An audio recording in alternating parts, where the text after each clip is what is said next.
Okay, can you guys hear me? It looks like I have video now.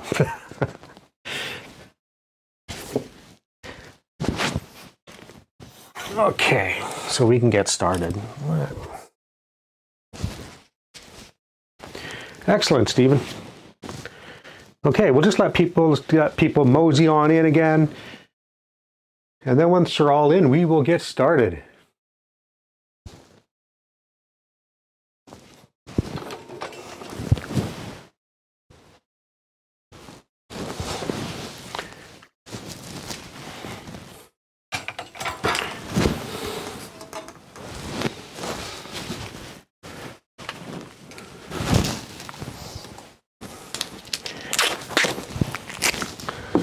Okay, just waiting for people to get back in here. Sorry about that, guys. Sometimes OBS does that on me. And typically I have time to prepare and get everything prepared like 15 minutes before. But I had a meeting that went a little late today. And unfortunately, that's how it works when you have a full-time job too. So it went right to 5. So I was scrambling down here to try to get everything moving along and have to set up basically at 5. Okay, so I'm just going to test the video again. Looks like you guys can see that. I can see it. And then we're back here. So we're just going to wait for people to mosey on in. And I'm going to get started as soon as possible. We've got a lot to cover today. Give it about another minute or so. And then we'll get right into it.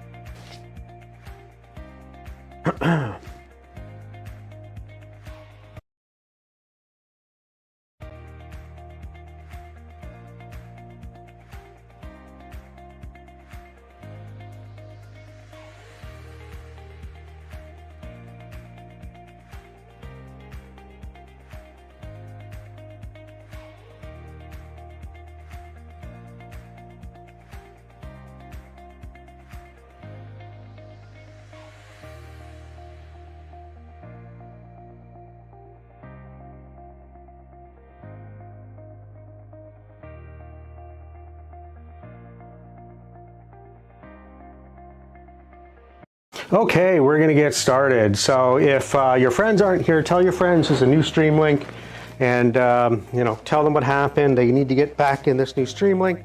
This will all be recorded anyway, so you can catch up. Not a worry. So without further ado, let me turn my clicker on and we will get started. Welcome everyone to Linux System Security. This is NETS 1028.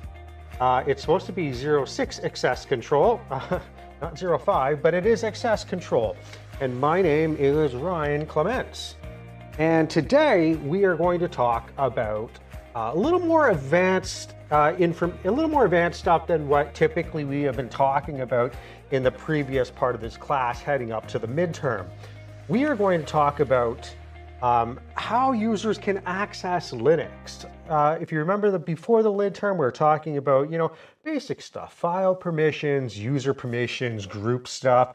And then we got into a little more advanced stuff like system logging. You know where the logs are. You know it's controlled by journal D, which is the heart of the logging system, which logs to our syslog to record logs to the hard drive.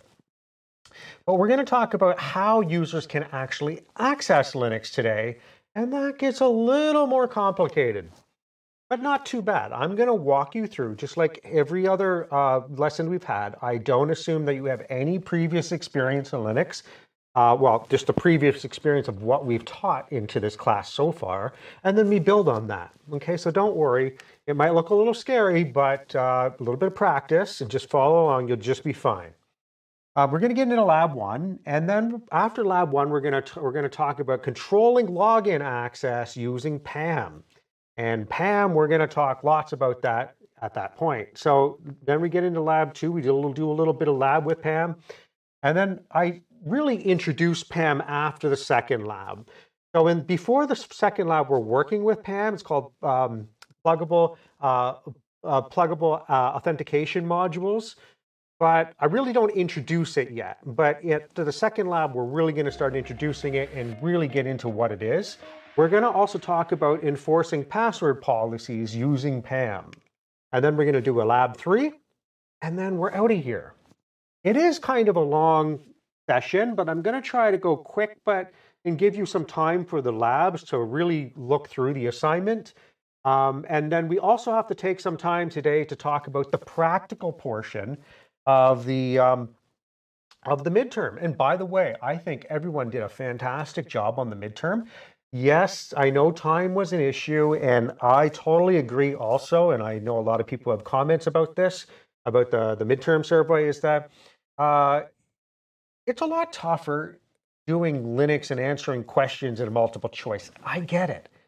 It's not my favorite thing to do either, right? That's why it's only worth 10%.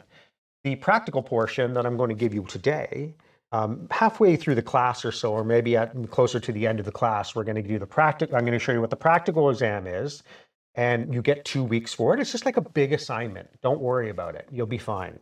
And it's just using all the stuff that you used up into the midterm to build a computer, to build a server. And so, as long as you've done all your assignments and you have all your assignments and you can refer back to all of our classes, you'll be just fine. It's nothing extra, nothing crazy. A little harder than the assignments, but that's okay. It's trying to get your brain to do a little bit more, look in the man pages a little more and think about things a little more. And I'm ramping you up to the point where by the time you're done this class, you would be pretty confident with building a secure Linux server for a company. If someone asked you, can you build a secure Linux server for us, a secure file share or anything, you say, of course I can. I just did that in my lab, my midterm, and I got 90 or 100% in it, or even 70. 7's good too. Linux is tough. It's not easy stuff. It's not point and click. So you're going to have to try. I know some people make mistakes. That's fine. That's what we're here for. We're here to learn. Okay. So it's not too tough, I'm telling you. And you get a few weeks, not a big deal. But we'll talk about that around the mid of class or the end of class. Okay. So without further ado, let's get into it. We're going to talk about access control. Okay. And does anyone know what access control is, or you might have an idea of what access control might be? Does that make any sense to anyone, what access control might be? Well, what it is being able to control which kind of users. Hey, IAM, yeah, for AWS, IAM is the access control for AWS. That's a very great one. For Linux, we don't use YAML or anything like, or JSON to control access in Linux. We use stuff like pluggable authentication modules, or PAM, and a whole bunch of other configuration files that we're actually going to go through. But the first thing that we need to talk about today is what is access control really in depth, and how users can access Linux, because there's a couple different ways, and depending on how they access or get into the Linux machine really depends on how you can limit their access, or where you should limit their access. So what is access control? Well, you have a computer and Alice wants to get to that computer. Well, Alice is authenticated. Alice can get into the computer, right? That's what we want. We want authenticated people to be able to get into that computer system. Bob here also wants to get into your Linux system. Well, you as the system administrator have said, sure, Bob, I would love for you to get into that system, and you gave Bob access. So when Bob comes and tries to log into the system, Bob gets authenticated as well, and Bob can get into the system. But uh-oh, look who's coming along. It's Charlie, the infamous Charlie. And Charlie comes up to the computer system, but you have denied Charlie access to that computer system, even though that Charlie had a login. Maybe a long time ago, Charlie did something really bad, and then you locked Charlie's account out. That is the purpose of access control, being able to control who gets into the system, authentication, and then what abilities they have once they get into your system, which is authorization. Okay, so get out of here, Charlie. You can't come in. Okay, so access control. User authentication is defined as the process of verifying the identity of a user. And that's really what we're going to focus on in this class today. Authentication and authorization, actually. But some examples of authenticating who a user is are passwords and SSH keys. I highlighted those in green because they're the ones we've already talked about. There's also digital certificates, X509s, and they tie really closely into SSH keys, which is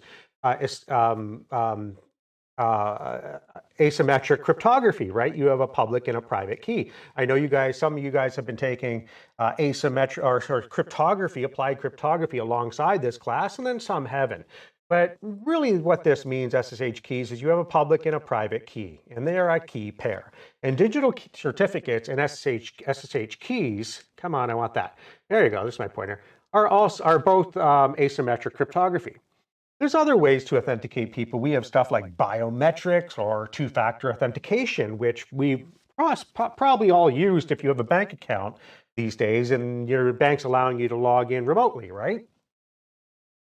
Okay, so how can users access Linux? We have to talk about that first, because there's a few different ways, and depending on how they access Linux, you have to understand the few different ways, because we're going to set up rules based on those ways.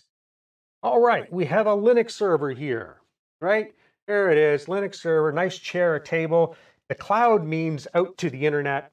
And number one, Alice is sitting right in the chair. So if you had a Linux server or a Linux laptop or something, and you had physical hands on that keyboard, right? You're sitting there, you have physical hands on that keyboard. That is called a physical terminal or console access. And here's the key word that we try to use, TTY. Okay, you got to burn that into your memory. And don't worry, we're going to have labs and everything showing you where TTY is used and how you use it. And the second way that Alice could get into a Linux machine is remote access. Thus, it's the SSH protocol, which we've been using in Xshell. We've been using an SSH protocol, whether you know it or not, right? Remember, we set up those SSH keys instead of passwords. So you're using the SSH protocol when you're using Xshell to log into the Linux system. Now, SSH is very much like RDP for the Windows system. You use RDP, remote desktop protocol, to get into a Windows system on port 3389 TCP. Well, SSH goes to port 22 TCP.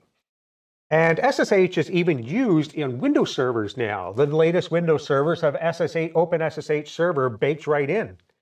So that's becoming pretty popular in the Windows world as well now. So, Xshell, PuTTY, SSH, etc. All those SSH clients use, get in through remote access. And we define that as something called PTS. PTS and TTY. Those are two terms I want you to remember and burn into your brain. But don't worry, we're going to get lots of experience with those, okay? What is TTY anyways? What does TTY stand for? That's weird, because if we go back here, I just said it was physical console access. So what does TT terminal, what does the other T stand for? What does the Y stand for? I don't know. Okay, we're going to go through that. So what does TTY stand for?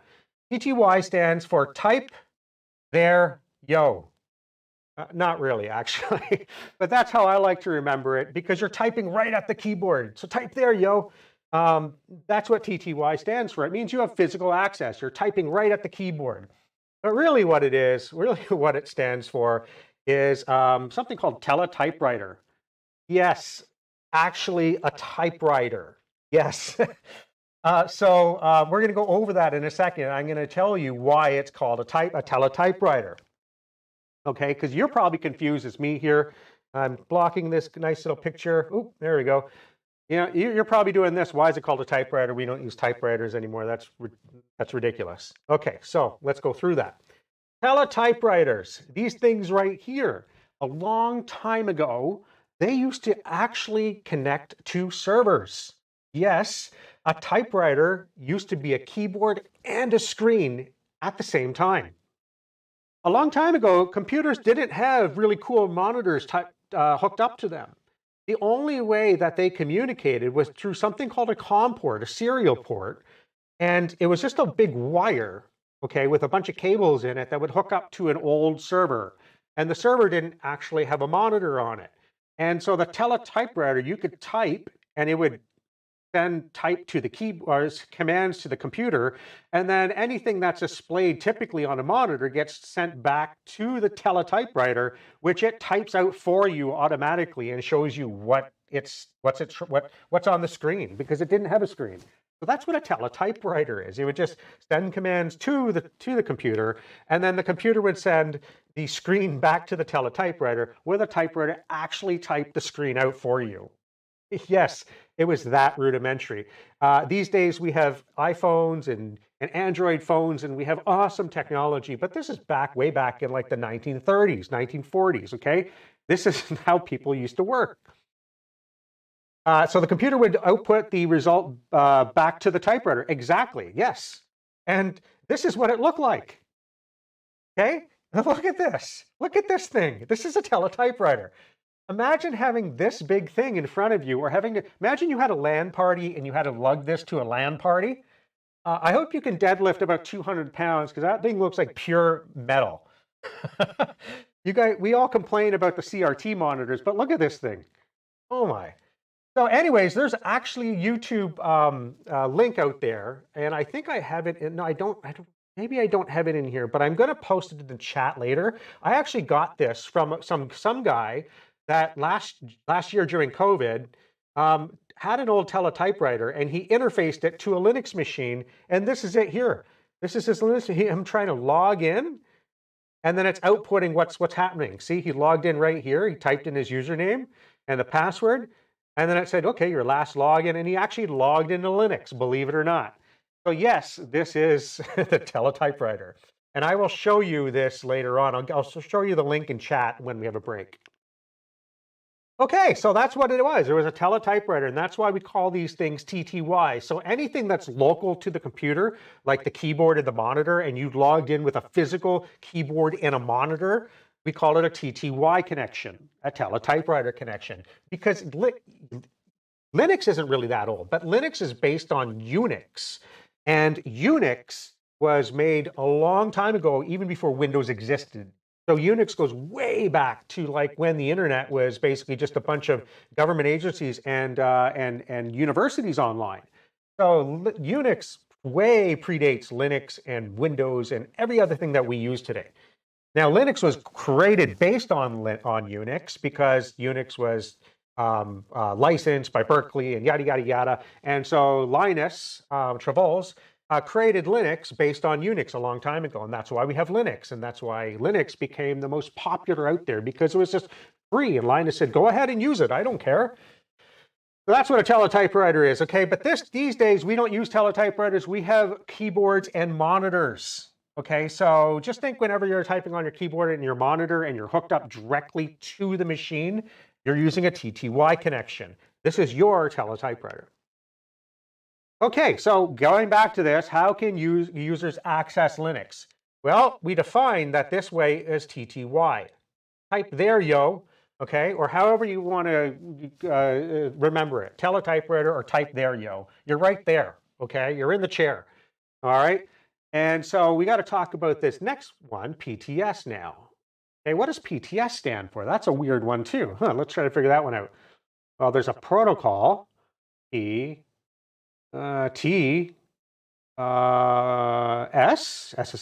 protocol SSH. No, probably doesn't mean that, but let's go ahead and explore that. All right.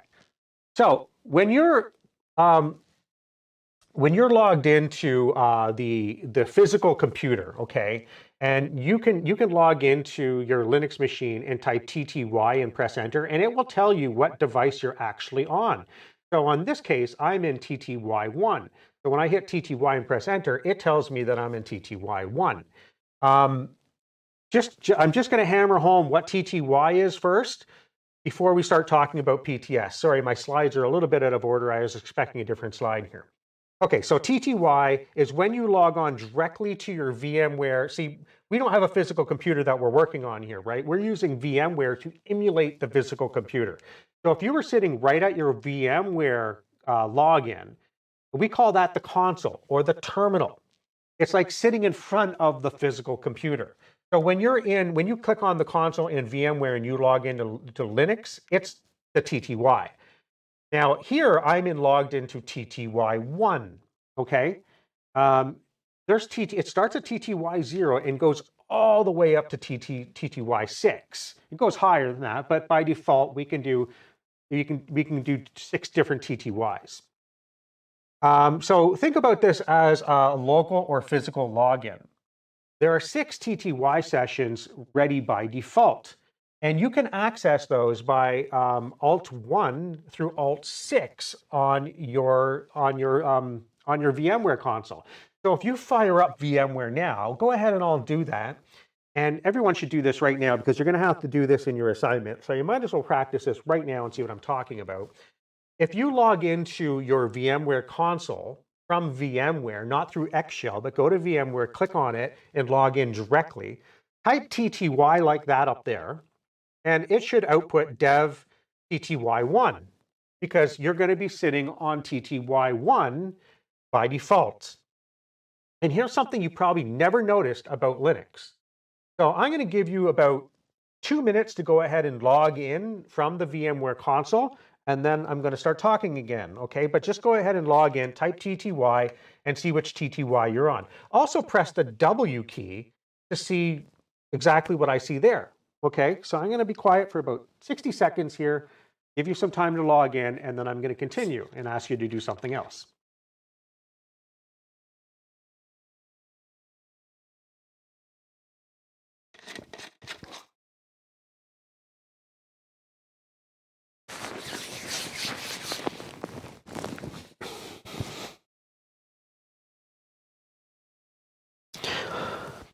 Okay, well, hopefully you've all got to log in on your VMware console by now, and if not, you're getting to it. So what I want you to do is, now that you're logged in, you can type TTY and then press W. You should see all this information on the screen. You can see that TTY is under the TTY column here as TTY1, because that means you're physically logged in. If you're logged in also with your Xshell, you're going to see some other lines here saying PTS and stuff.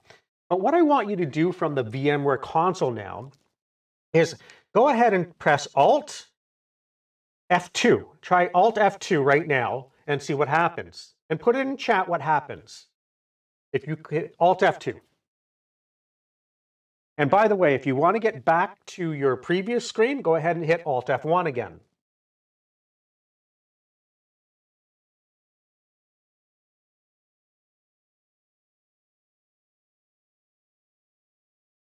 And anyone tell me in chat what happened when you press Alt F2? It brings me back to login. Okay, so what's happening here, and I'm going to show you up on this monitor, or this board monitor. You have your Linux, right? Linux machine, right? You have this here. And your Linux machine is set up to have actually 6 monitors connected, like this. I'm going to run out of real estate here, so I'm going to go down here.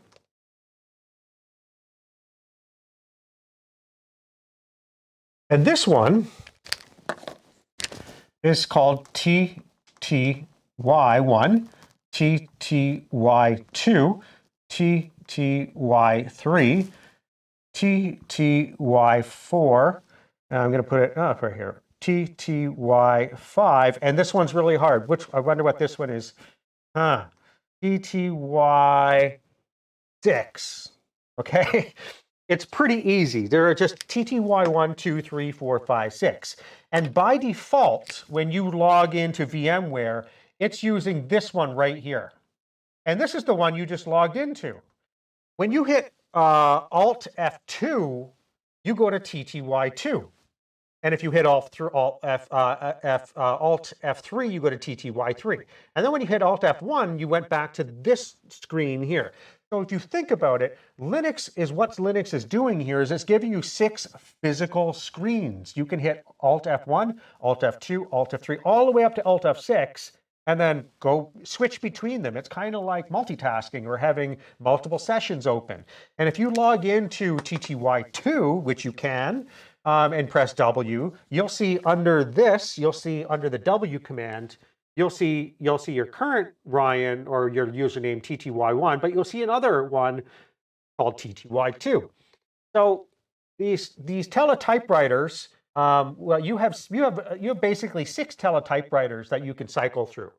So if you only had a local Windows machine, you couldn't log in through Excel or whatever, you could essentially open up 6 different logins. So Linux gives you a lot of flexibility that way. So just remember that if you're ever working on a Linux machine and you want more than one login and you want to cycle through them, you can always just go Alt F1, F2, F3, F4, F5, F6, and get to different logins physically right on the machine. You wouldn't have to open up new Excel shells or anything like that.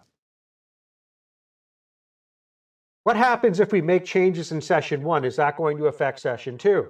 That's a great question. Well, it all depends. If you're logged in with Bash, your Bash shell, most likely the changes, yes, okay, so let's put it this way. Why don't you do this, okay? Why don't you go ahead right now and just check that.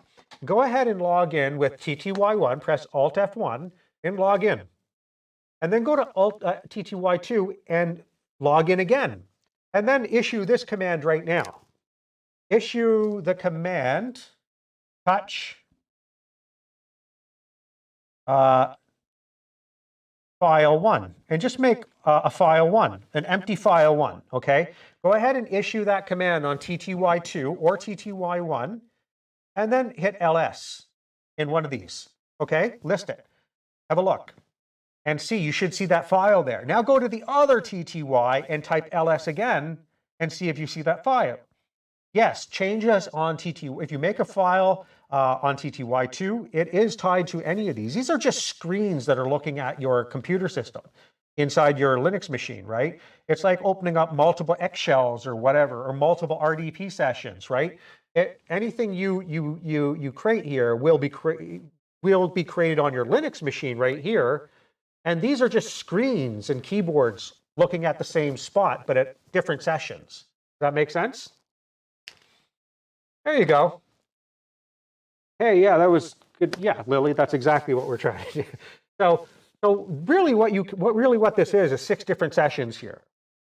Okay, so that's probably something new you didn't know. So you can use Alt-1 to Alt-6 to cycle through them.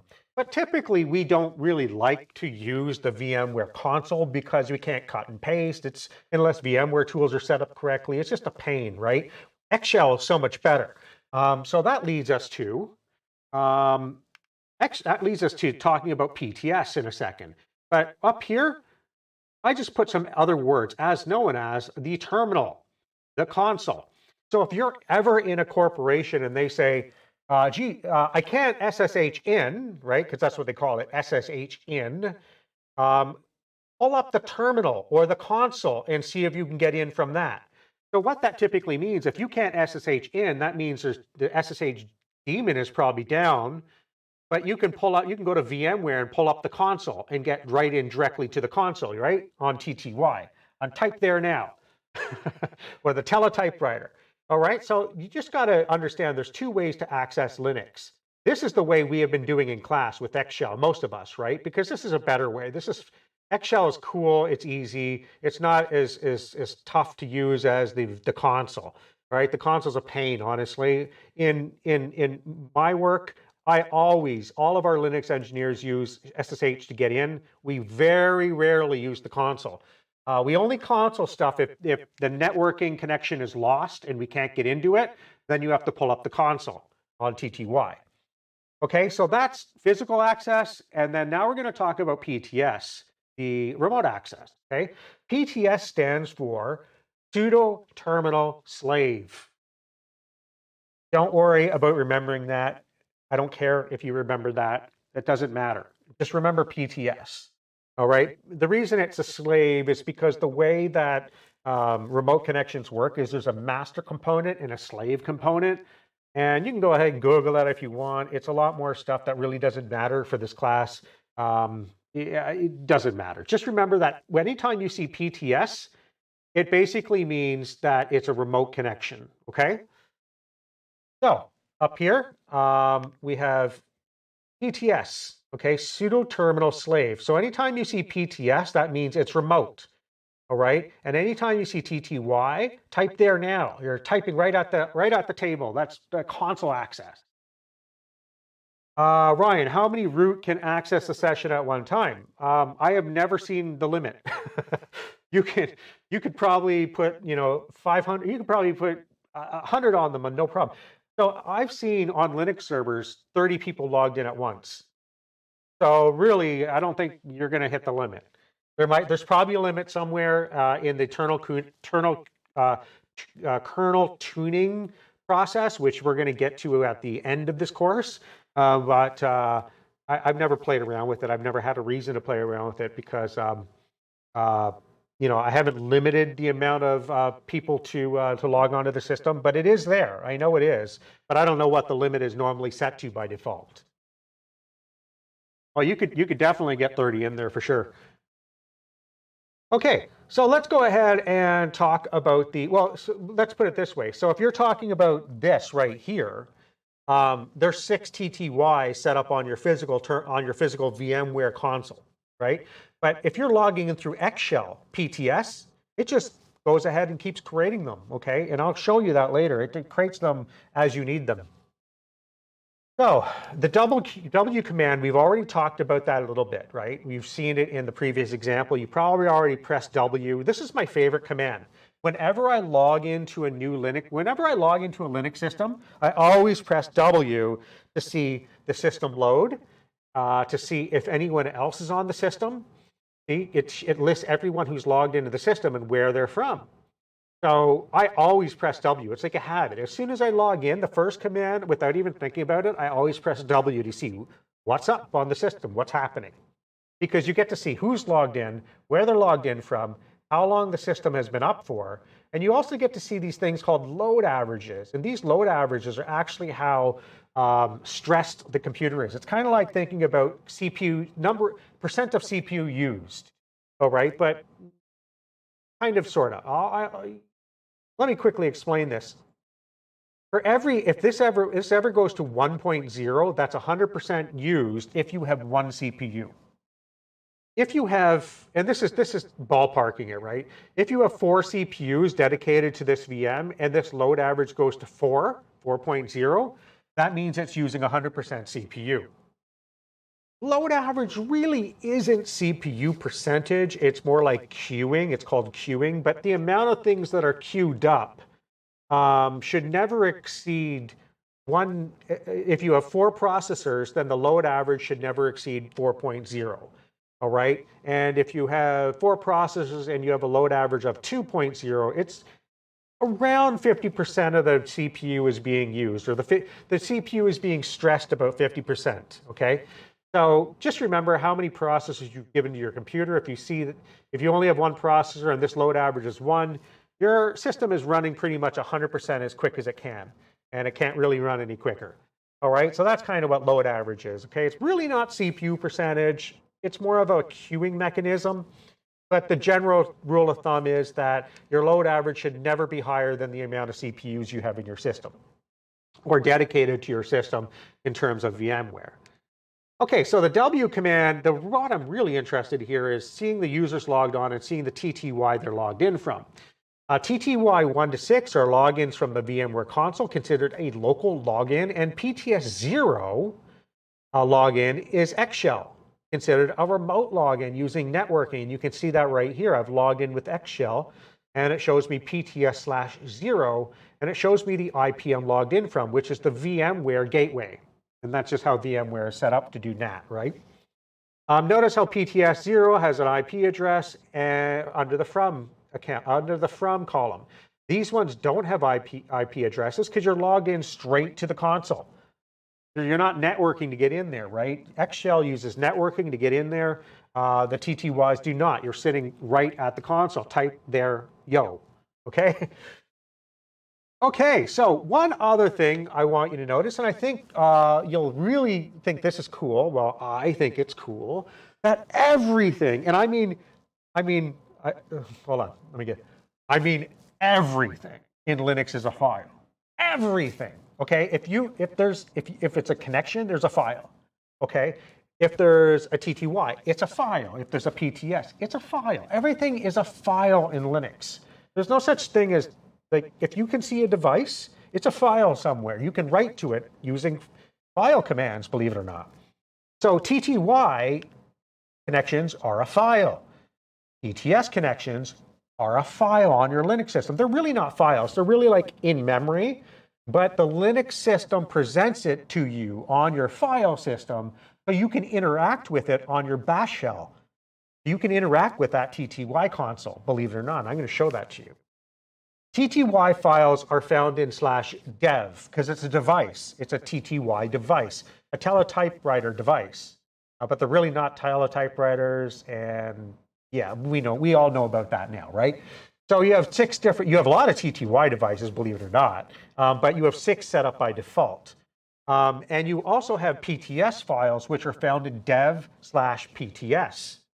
And those files are created dynamically for you, which you're going to see in the assignment. We can send a message from a TTY or PTS device to another PTS device right on the command line, believe it or not. All right? You can type echo, hello TTY2, and then use that little redirection character right here. That means send this to this device. And so if you're logged in on TTY2 and you type hello TTY2 from TTY1, hello TTY2 is going to appear on TTY2. Hello TTY2 is going to appear magically on TTY2. You're sending a message from one device to another. And we're going to see that in the assignment. It's really cool stuff. I find it really cool. I don't know. I'm just a nerd like that, right? Okay, so if I went into the Linux system, just like I was talking about, here's me typing W, right? And then I went to dev, cd dev, and typed ls. These are all devices on your computer. Even if they're like USB devices and everything, it's a file. Everything's a file. You can interact with it. And here are all your TTY devices, right? Okay, I pressed W. And then I went to cd dev. And then I typed ls. And then when I did that, here are all your TTY devices right here. And yes, there's a TTY0. There's even something called TTY.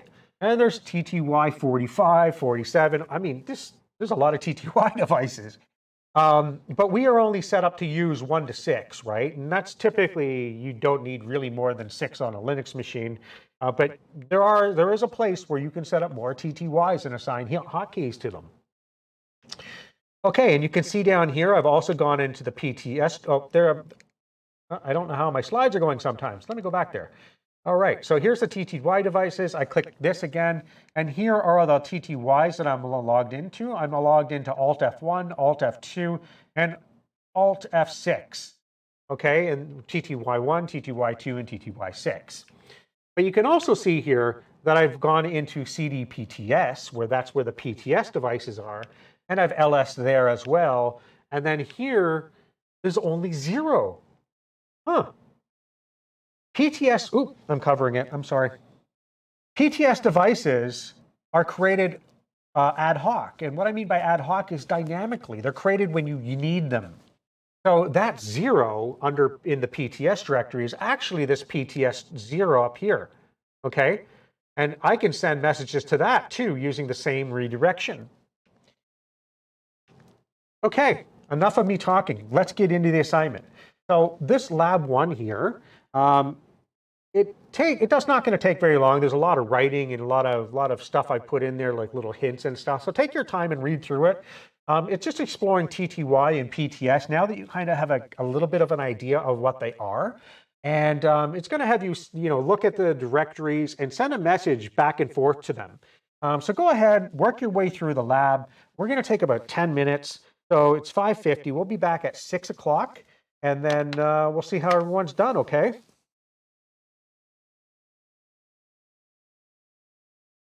All right, I'm going to read the chat here. Nice penguin. So I would see none since I don't have one open. Yeah, so if you don't have a PTS connection open, you would see nothing there. But if you logged in through Xshell, which you're going to do, I believe in the assignment, you'll see a PTS device get created, like a 0 there. Okay, see everyone back in about 10 minutes.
All right, how's everyone doing? Did you finish up the assignment or you need a little more time?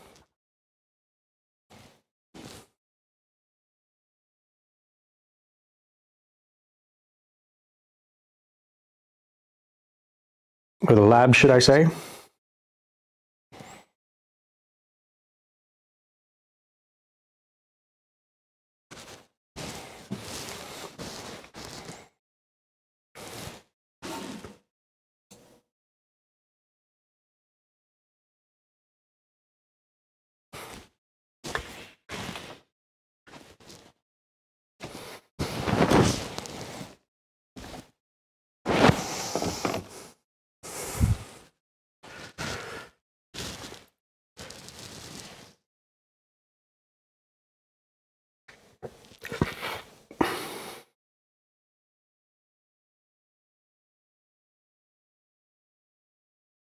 Well, that's interesting. Let me have a look.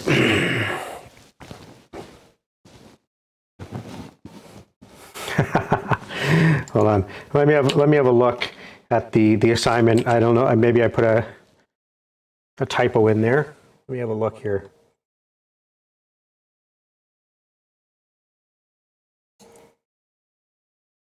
Answer sheet. Here's the assignment right here.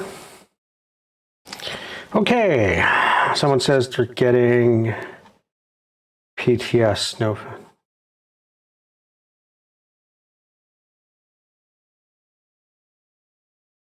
Okay, so are you talking about when you're doing this right here? You're getting PTS no such file directory. Did you put these quotes?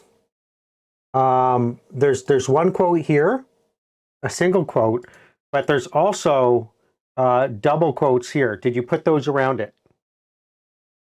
You got to make sure you get the quotes correctly. Okay, if you miss this quote or if you miss the quotes. What will happen is this slash, it will try to interpret that. These quotes around this make that a string. And these quotes around this whole thing make that that one command too. Interesting. Okay, well, you don't have to just remove the slash then if you're having a problem. That command should work. Yeah, I think you're missing a quote there still, though. Because this is just a string. This shouldn't be interpreted. So if it's saying PTS 0 no such file or directory, then it's trying to. Oh, are you putting PTS 0 on the end here? Because PTS 0 should not be here. The PTS device is /dev/PTS/0. So it's not the same. But I didn't here we didn't that command doesn't have you doing that. So I'm not quite sure why you're getting that, but maybe you can show me in Teams or something. Interesting. I don't know. Did anyone else have problems with this? You shouldn't have a problem. That should work. Okay. Yeah, just message me on Teams. Message me give me a screenshot of what you're seeing there, and I'll have a look. Okay. Screenshot exactly your screen. Just PM me in Teams, and I'll have a look. Okay, cool. Yeah, no worries. Yeah, no, because you got to do this for the assignment. So yeah, or for the unguided part. So you want to make sure you're doing it right and you don't get stuck. Okay, so moving on. Yeah, just copy and maybe if you copy and paste it from the document. Did you, Lily? I never copied and pasted. Obviously, I just typed it in. So maybe the document. Yeah, that's a good point, Lily. So sometimes there's Unicode in these. Hold on 1 second here.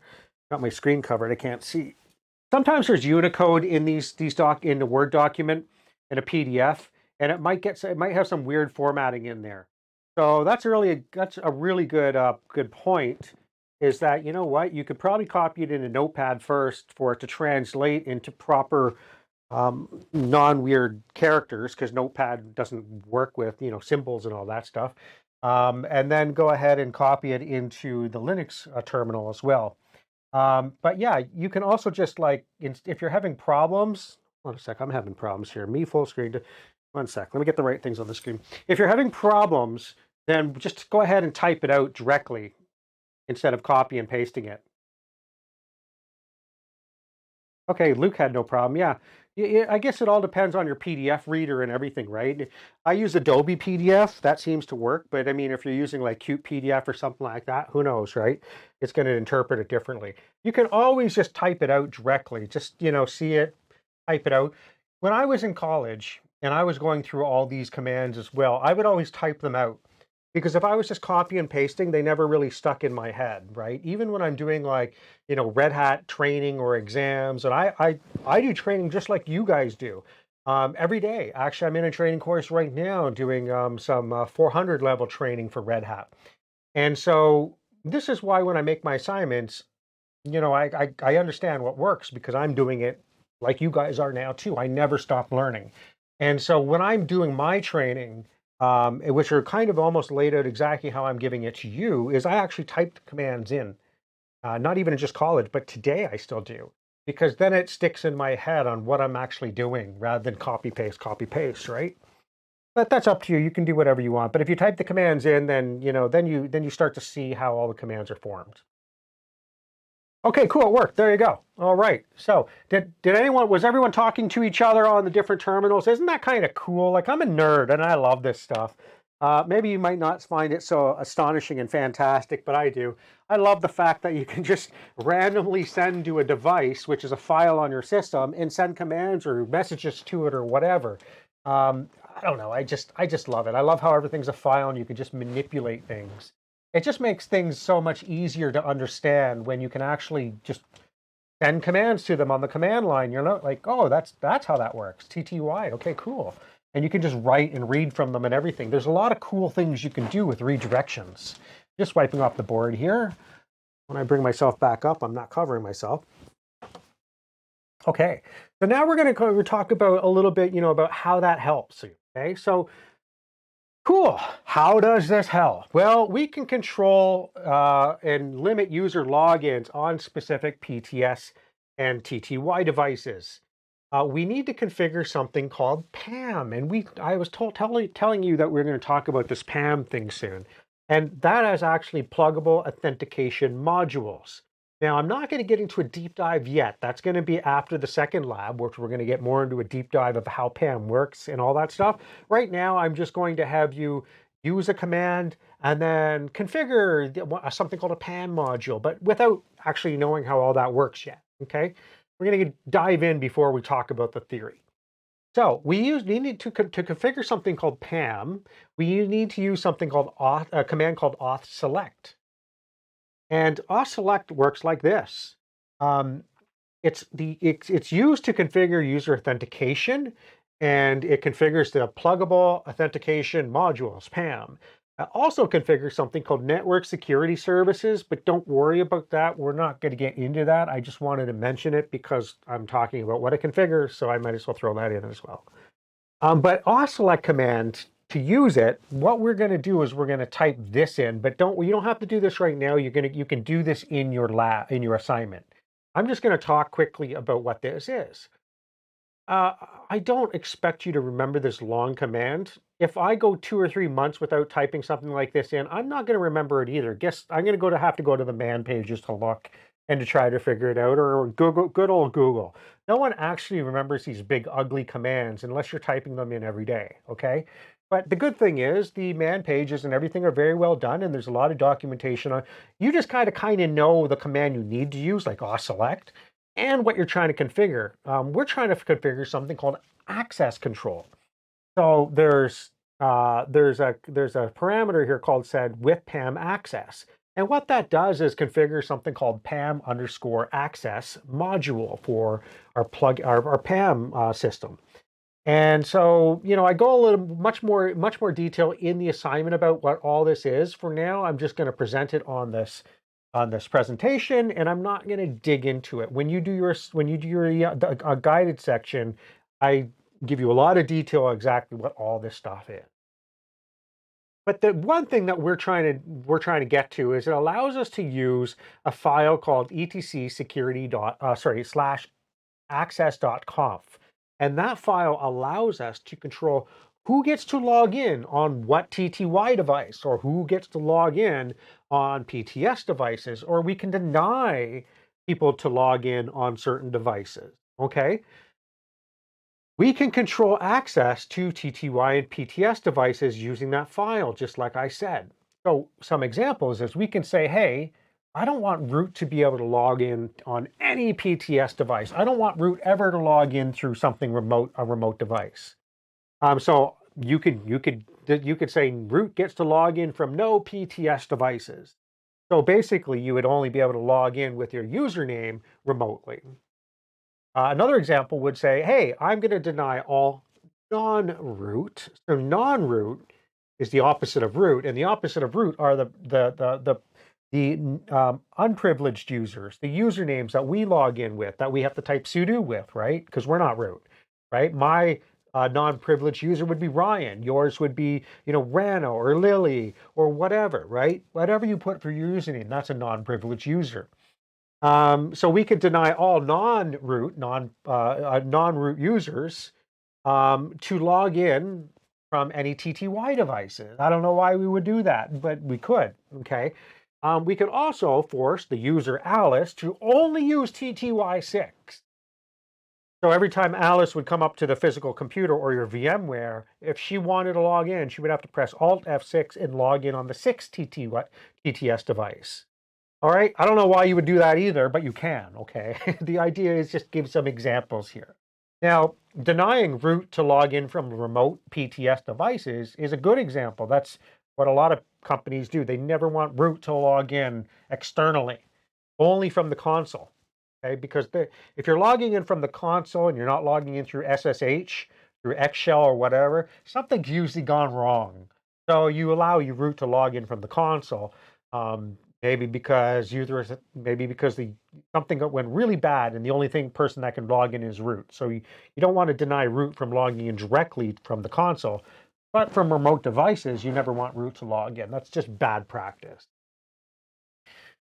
Okay, so we're going to look at the file called etcsecurity.access.conf. And yes, I do know this looks a bit ugly. Don't worry about it. It's really not too bad. Okay, so if you use a text editor, and don't worry, you don't have to do this right now, you do this in the assignment. To view the etcsecurity.access.conf file, this is what it looks like in Vi. Okay, you can use Nano, you can use whatever you want. I'm not forcing you one way or another. I don't discriminate against text editors. I suggest you learn Vim or Vi, because that's what you would want to use if you're an advanced Linux user eventually. And as you start to learn Vim or Vi, you would start to realize, wow, this is really powerful. Nano sucks. But Nano is just easy to use. I do have a link in my assignment showing you where you can learn about Vi. It's optional learning, okay? You don't have to. But if you really wanted to get into being a really good intermediate or advanced Linux user, you'll probably want to learn Vi or Vim. I use Vim myself. It's just, it color codes everything. But anyways, if you open up that file right here, this is what the first thing you're going to see at the top of the access control file, okay? All of these pound signs here, or hash marks, or whatever you want to call them, they're they're comment files. So they're comment lines. So anytime you see a hash mark or a number sign or a pound sign or whatever you want to call it, that means this is a comment. It is ignored by Pam. All right. So all of these are comments. And when you first open up that file, it's all going to be comments. Nothing is going to be enabled. So you can read exactly what this file is. It gives you a lot of comments, and it also gives you a lot of examples. So there it is. There's the comment line, and there you see them over on the left there. Now, what does the access control table do? Well, let's go ahead and read it. When someone logs in, this file right here is scanned for the first entry that matches a user or host combination. Or in a non-network login, it's the first entry that matches the user, or TTY. And I know this is probably flying way over your head now. Don't worry, it's not that bad. I'm going to show you some examples. Okay? let's go ahead and start showing some examples. So if we scroll down a little bit after all these comments, I think one of the first examples are this example right here after the accept thing. Okay, so if you scroll halfway down, don't worry, you're going to do this in your assignment. Okay, you don't have to open this up and look right now. You can if you want. But down there, there's a comment. This is actually commented out by default. I removed the comment, and in Vi, it's color-coded like this. And Nano, it won't be color-coded, okay? But this is an example of a rule. And what this means here, and there's a bunch of examples there, and I have comments right above all the rules that are in there. This one means disallow, which is the minus here, disallow, and then use a little colon to separate to the next column all users except root on, and then you do another colon there, and then TTY0. So the first column here is a plus or a minus saying, are you going to allow or disallow? And this one saying, don't allow. Don't allow all users, so everyone on the system is not allowed except root. So this means only root, okay, is allowed to log on to TTY. And the way they explain it is say disallow non-root users. So non-root users are your username, right? Ryan, whatever, anything that's not the root. Okay, so basically anyone who's not root can't log on TTY with this rule, TTY1. And yes, you don't need to use the except. You could just take the except root out. You could have minus colon all colon TTY1 without the except root, and that would deny every single person from logging on to TTY1. I don't know why you'd want to do that. You would lock yourself out. So this is a very dangerous table. Okay, think about this. If you said minus colon all instead of TTY1, you would lock everyone out of this system, including root, out of every single device, and no one would ever be able to log in again. Okay, so don't do that. It's very powerful. Okay, this is controlling access to your full system. So just be very careful when you go through and make sure you don't, do something funny. You might want to actually take a snapshot of your VM before you try some of these labs. So if you really mess up and you lock yourself completely out of your system, you can just revert to the snapshot and go back to that. And you can do that in VMware. You can go to I think you right-click on the VM, then you go to Manage, and then there should be snapshots there, and you can say Create a snapshot, and it'll create a snapshot right now of how your machine looks. So if you mess it up, you can always revert back to that snapshot. Okay, so let's go ahead and go over that rule once more. So up the comments here, it's kind of telling you exactly how this comment works. The first field should be a plus or a minus, just like I had mentioned. And minus means deny, and plus means grant access. Okay, right there. And so the next thing, the second field should be a list of one or more login names, group names, or all. Okay, that's a special field we can use. All right, and there it goes. And we can also use down here the accept operator, which allows us to say accept root, right? Because how could we say everyone but not Alice and not Bob, but we can just use the word accept to do that. Okay. I'm just looking at the chat real quickly. Yash, if we denied root on TTY1 and we are logged in with another user on TTY1, will the root sudo commands work on the same terminal? That is a great question, Yash. Why don't you let me know? Go ahead and try it. Okay, I do know the answer, but you have a great question there, and I want you to try it. I want you to experiment, and this is what Linux people do. They always don't ever have the answers. Sometimes the answers aren't on Google, but the way you find out is when you try it and you go, wow, I never knew that, right? Sometimes the answers just aren't on Google and the answers aren't in the man page. You just have to try. But, lock yourself out of, I would say TTY6 or something if you're going to try that. You can try to lock root out of TTY6, log in with your normal user, and then try to sudo and see if it works. Okay? And let us know what you're in Teams chat or in this chat or whatever. Let us know what you find out. That's really interesting. I'm glad you're thinking that way. All right, and the third field is just a list of TTY names or host names or domain names, and you can even use IP addresses down here instead of TTY1. There's a whole bunch of examples in this file and in the man page, okay? But we're not actually going, and you can use all as well, right? That one's a very scary one. If you go minus all, colon all, you're going to have a bad time. You might want to try to clone out your machine and try to do that and see what happens. It's not going to be fun, trust me. Now, there is a way, and I'm going to teach you later in this course, how you can hack your own machine.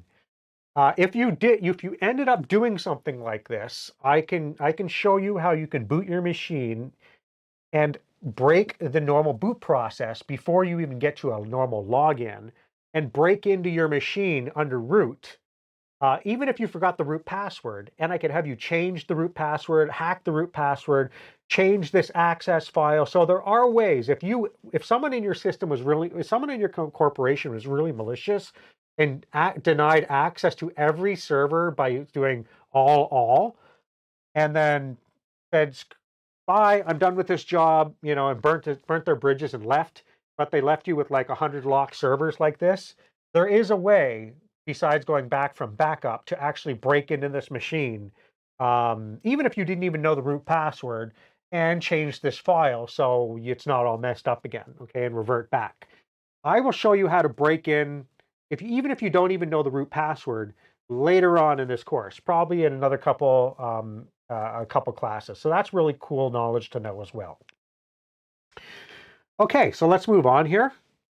So here is the rule that I was just showing you. If I scroll all the way down, this is the first rule, all right? And you can see how it's commented out here, right? But if I remove the comment, you see what happens?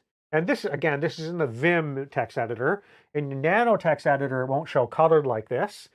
But you can see how when I remove the comment, suddenly it's not commented anymore. And if I save that file, it will immediately take effect. So you don't even have to close this file out. You just have to save it. And then what I do is when I'm editing these things, I log in through another TTY, or I log in through another PTS session through Xshell and test it and keep this file open on that terminal, right? Because if you really mess up, you can always go back and comment it back out, right? Like if you did an all here and you saved this file, but you were still logged in this terminal, and then you opened up another terminal like TTY2 and you realize, oops, I really messed up. At least this terminal is still open. You can comment this back out and save it and then save yourself there. So I really don't ever close these files while I'm editing them. I test it on another terminal before I log out of this TTY. Okay, so what does this do? What happens? This is what's going to happen. When you if I try to put that rule there, this rule right here, all except root TTY1, and I try to log into TTY1 as Ryan, this is what's going to happen. It says permission denied. That's all it says, straight out. Bye-bye. Not even like, oh, your password might be, nothing. Just permission denied, beeps at you, not a good time. So that's what this will do, okay? That's what it's going to look like, and you're going to do that in your assignment, in your lab. So also a really cool thing is you learned last week about, before the break, about logs. And in varlog secure, if you were looking at it, you looked at the end of it, you would see this log message that PAM access, remember PAM stands for pluggable access module, or modules, authentication modules, I'm sorry. And then underscore access is this PAM module. And it's logging, it's saying access denied to user Ryan on from TTY1, permission denied. And so as security professionals, when you go into a machine and you want to see what's going on with security, you always want to look at the secure log because it's going to log everything that happens. So if you wanted to see if people are trying to log on to TTYs and you said they weren't allowed to, you could see this in the log file. All right. Okay, but be careful. Like I said, you can easily lock yourself out of your Linux VM with these PAM configuration files. So my suggestion to you is take the time and make a snapshot of your VM right now, or clone your VM and try and use the clone instead when you're messing with these and learning about how to use PAM, okay? Because it's very easy to lock yourself out with the wrong rule. With that said, we're going to head into lab 2. And this lab is a bit longer. There's a lot of information in there. There's not a lot of steps or anything, and it's not hard. But I put in a lot of information here because I saw in the survey that I sent out to you guys. A lot of people said, you know what, I would like, I don't know a lot about Linux, but I think it's really cool, and I like all the little hints and tips you're giving us. I would like you to add in a few more things, like explain extra things like tips and tricks while we're doing our labs and stuff. So I put in a few of those there. I really tried to drill down the differences between Vim and Nano, and gave you some optional learning for LinkedIn Learning. You don't do it now, but the link is there if you want to go and check it out and learn Vim, which is really cool. And there's a few other little tidbits in there that I'm trying to throw in. Someone also said, I'd like to see some stuff with SED, which is a really cool way to manipulate text files. And it's kind of like grep, but you can actually replace things in text files with one command. It's really cool. So I'm going to start throwing in a lot of those cool tidbits for you. So go ahead and start this lab. Again, it might take a little longer than the other one. So I'm going to give you about 20 minutes. I'm not quite sure how long it's going to take you. I didn't time myself because there's a lot of reading in there. But go ahead, take your time, read through it. Don't stress. I'm going to see you back at about 6:45. If you finish early, go ahead and take a break. I will check back in 20 minutes, see where you guys are at, and give a little more time if you still need it, okay? All right, see you back then.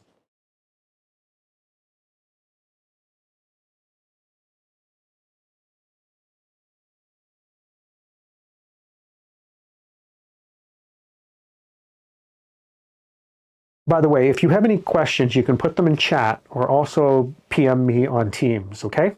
And I'll try to answer them.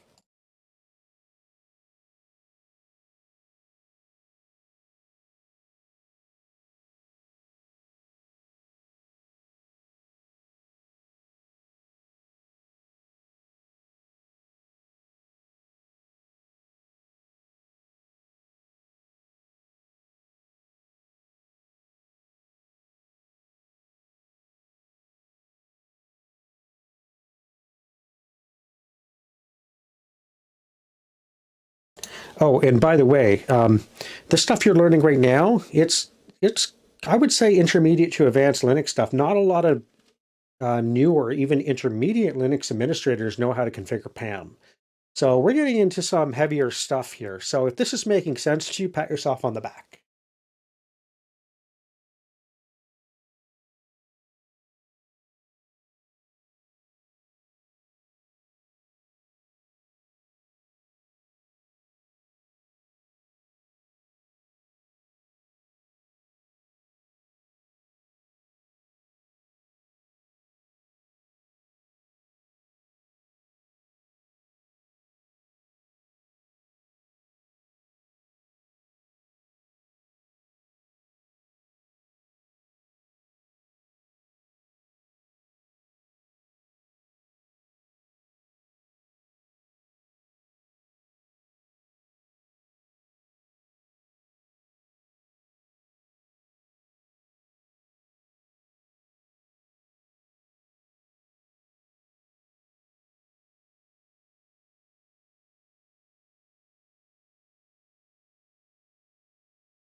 Okay, how are we doing? You guys finished the assignment yet, or need a little bit more time? Or finished the lab, I'm sorry.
Okay, yeah, I'll check Teams. One sec.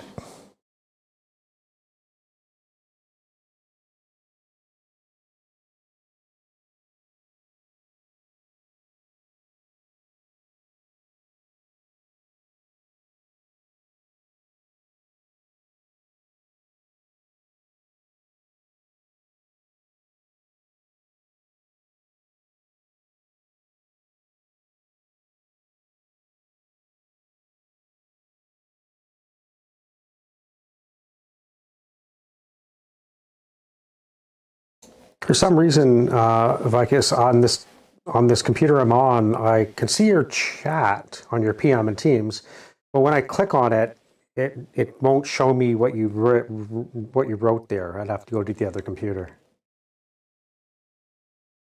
How do you shut down OpenTTYs if you're not using them? Just type exit. When you're go to the TTY, and then whatever TTY you're in, to get out of the get back to the login prompt, just type exit. And that will disconnect you and then bring you back to the login prompt for that TTY.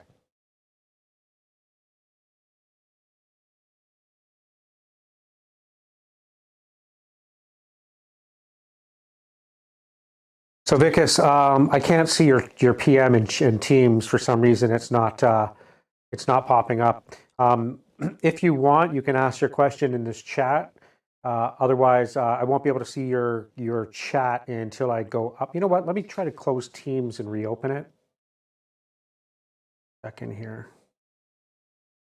I'm on my studio computer here, and so it's different than my normal computer.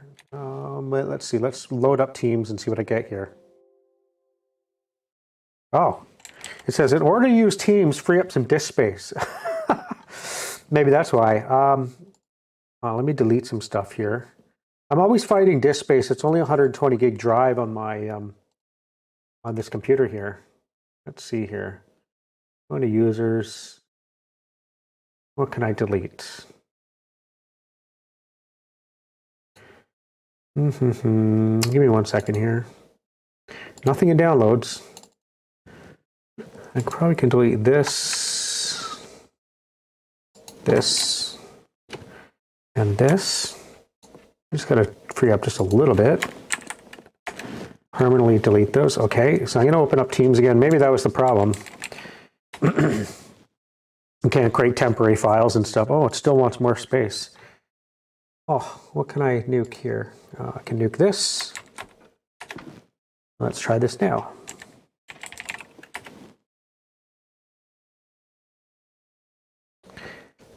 Looks like Teams is loading now.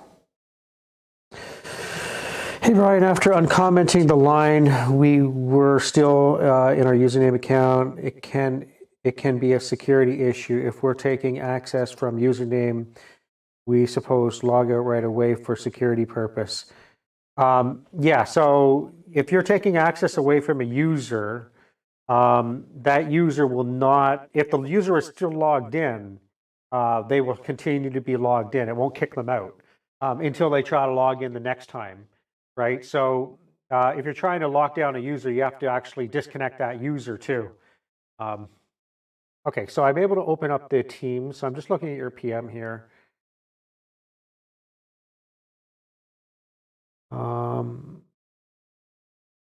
That's right. So that's the same comment that you put in Teams. Yeah. So you're right. If you uncomment that line and you're still in that user account, when you save that file, it's not going to kick that user out right away. So if you're saying non-root users on TTY6 and you're logged into TTY6, and if you make that rule, it's not going to kick that user off TTY6. They're going to remain to be logged in. But next time they try to log in, they won't be able to log in.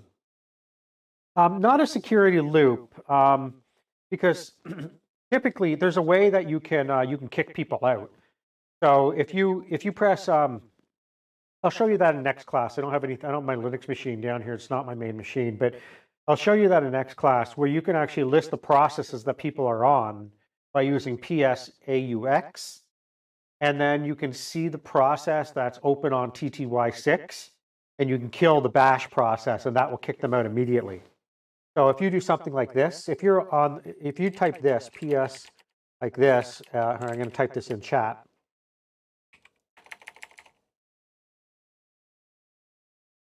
If you type that sudo ps aux and then grep bash, you will see a whole bunch of bash shells open as processes. And then you will be able to see which one is TTY6. And using the W command like this, you would be able to see who's on TTY6. So if that user that you're trying to lock out is on TTY6, you could find the bash shell that they're using on TTY6, and then you could issue a kill command like this, whatever the PID is. And that would kill the bash shell on them. And it would automatically kick them out and bring them back to the login prompt. And so if you put that access rule in the configuration file, saved it, and then you found the user was still online, you could find their bash shell and kill it, and that would log them right out immediately. So it's not really a security loop. Linux does exactly what you ask it. PAM is basically just access control, right? So the next time they log in with the login program will say, nope, you're not allowed to log in. But if they're already logged in, they're already past that login program, so it's up to you to kick them out first, right? Or kick them out after you set up the rule, right? That's a great question. That's a really good question. I'm glad you asked that. Thank you. These are questions I'm not thinking about when I'm doing these PDFs that, I just assume because I do this all the time. So, these are great questions, and I'm glad you asked because other students might, have the same questions. And this class isn't just about, again, passing an exam. That's not what I'm trying to do here. I'm setting you up for success. So when you go out to the real world, that you have enough experience that you played around with Linux, that you feel confident enough that if your boss says, hey, I want you to set up this Linux server and I want you to set up this access on this Linux server and lock it down, that you would say, sure, I can't remember everything, but I know I've been through this class. I know what PAM is. I know this. I'm just going to Google it, or I'm going to go back to the PDF. I'm going to go check it out. That's what you need. Not every Linux person remembers these big nasty commands that are like this big, like the OSSELECT commands. If I go like 3-4 months and you ask me that OSSELECT command, I'm just going to look at you like a deer in the headlights. I don't know. Let me look back at my notes, or let me look at the man page. So the idea is not to remember everything. The idea is to remember, like when someone says, can you lock people out of a system? Do you know how? And you go, yeah, PAM, pluggable authentication modules. I know. Let me just Google to refresh my memory. And that's what people do in the real world. We don't remember every single thing. So, the idea is to teach you enough so that when you get down to it, you know what to look for. You know what to try to look for to refresh your memory. Because if I ask a junior Linux administrator about PAM, they're going to look at me like a deer in the headlights. They won't know. They typically probably didn't take a security Linux course. It's more of an advanced thing that most Linux administrators never even touch. But you guys are in a security postgrad course, so we touch these things. This is good stuff. All right, let's continue on here. So what is PAM? Yeah, I'm going to show you a bit about the kill command in the next class. We're going to drill down to this a bit more, right? I'm introducing it slowly, and then we're going to introduce a bit more. So what is PAM? We keep talking about PAM. We've already configured PAM once. Let's start drilling down to exactly what PAM is and how this works. So PAM, if you have Bob here, and Bob is trying to log into a Linux system, this is what Bob usually gets. He gets sent off streams, but you log in and you put your password, and then it says you're logged in. Here's your bash shell, right? That's what we normally expect. But what happens in this process? Somehow, Linux needs to know to go look into these files, that etc password file, which has your username and your groups and everything in that. Remember that from one of the first assignments? And then there's this etc shadow file, which actually contains your hashed password. And we briefly talked about that one as well. So your in that password file, in that shadow file, contain your username, your hashed password, your groups, you know, a whole bunch of stuff. And somehow when you log in here, it needs to know to look there. And so we can configure that using PAM, and PAM is by default set up to do that. But that's okay. And the question mark is supposed to be asked the question, how does Linux know? I've already answered that, right? So I get a little ahead of my slide sometimes. But anyways, how does Linux know? Linux knows by using pluggable authentication modules. It allows us to customize authentication and how it's done. When you log into Linux, this login that you see is actually an application called user, or it's not user, it's /usr like this. So when you log in, and we're going to see this on the next screen, okay? I'm just kind of prefacing what's happening here. usr/bin/login. There's actually a program, there's no period here. There's actually a program, and it's an executable application called login, okay? And that's what's happening here. When you see this login, it's actually that login program right there. Okay, and that login program is called a PAM-enabled application. So when this login program runs, it looks at PAM in the configuration files to see how this user is able to log in and how the system administrator has configured it. So PAM, pluggable authentication modules, PAM-enabled applications, such as the login program is a PAM-enabled application, allow authentication and authorization. USR, I call it user, but it's actually USR bin login, is a PAM-enabled login application used on every login. Okay, and we're gonna dive deep into that. It uses plugins called modules to add or remove functionality. And what you did with that select command on the last assignment is when you ran that select command, it was saying use the access PAM module. And so some people messaged me in Teams saying, hey, I configured the configuration file. They got a little ahead of themselves. I configured the configuration file, put a rule in there, and then it still allowed me to log in. Why? I said, did you run the select command to actually add the PAM_access module? They said, oh, no, I didn't. So that's why, because PAM requires you to actually tell it that you want to use that module in the PAM configuration files before you're actually able to use it. The configuration file might be there, but if you haven't enabled the module, then it's not going to be used. We're going to go through that, don't worry. Okay, so how PAM works. Here's Bob, and Bob is at the login screen. When Bob logged in, and I know it says Ryan, but this is my example, right? All right, we can call this guy Ryan, whatever. But anyways, it calls this program called USR bin login, and you can actually list that file if you want. It's an executable file, okay, that everyone can access. What happens is that user bin login application accesses PAM, and PAM reads the configuration file at etc/pam.d/login. And anytime you see a .d directory, that typically means anything in any configuration file in that directory will be read. So if you created another file in that directory called login5, it will also read that login5 file as well. It reads any file that you put in that pam.d directory. All right. So that's whenever you see .d, that's just a little hint in Linux that all the configuration files in that directory are going to be read. So there's a login file for a PAM configuration file for this login application at etc pam.d login.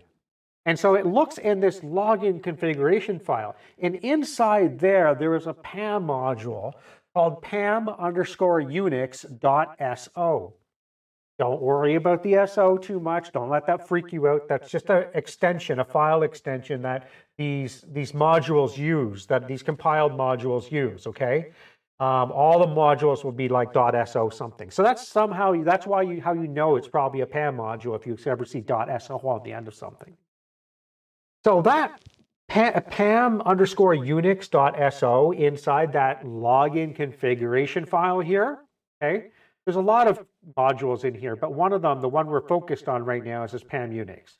And that PAM Unix, its job, when PAM sees this, it tells the login program to, hey, whenever you see the pam_so module, you're supposed to look in the etc password or etc shadow files for this login information.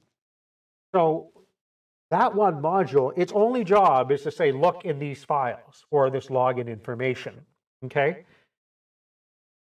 And so if the login and password are correct, then the user is able to log in. So that's how, when this login program is called, it calls PAM, and it knows that the login program should have a PAM configuration. It looks in that PAM configuration file and sees PAM Unix SO. And anytime it sees PAM Unix SO when it's trying to authenticate, it knows to look inside these local files for your username and password.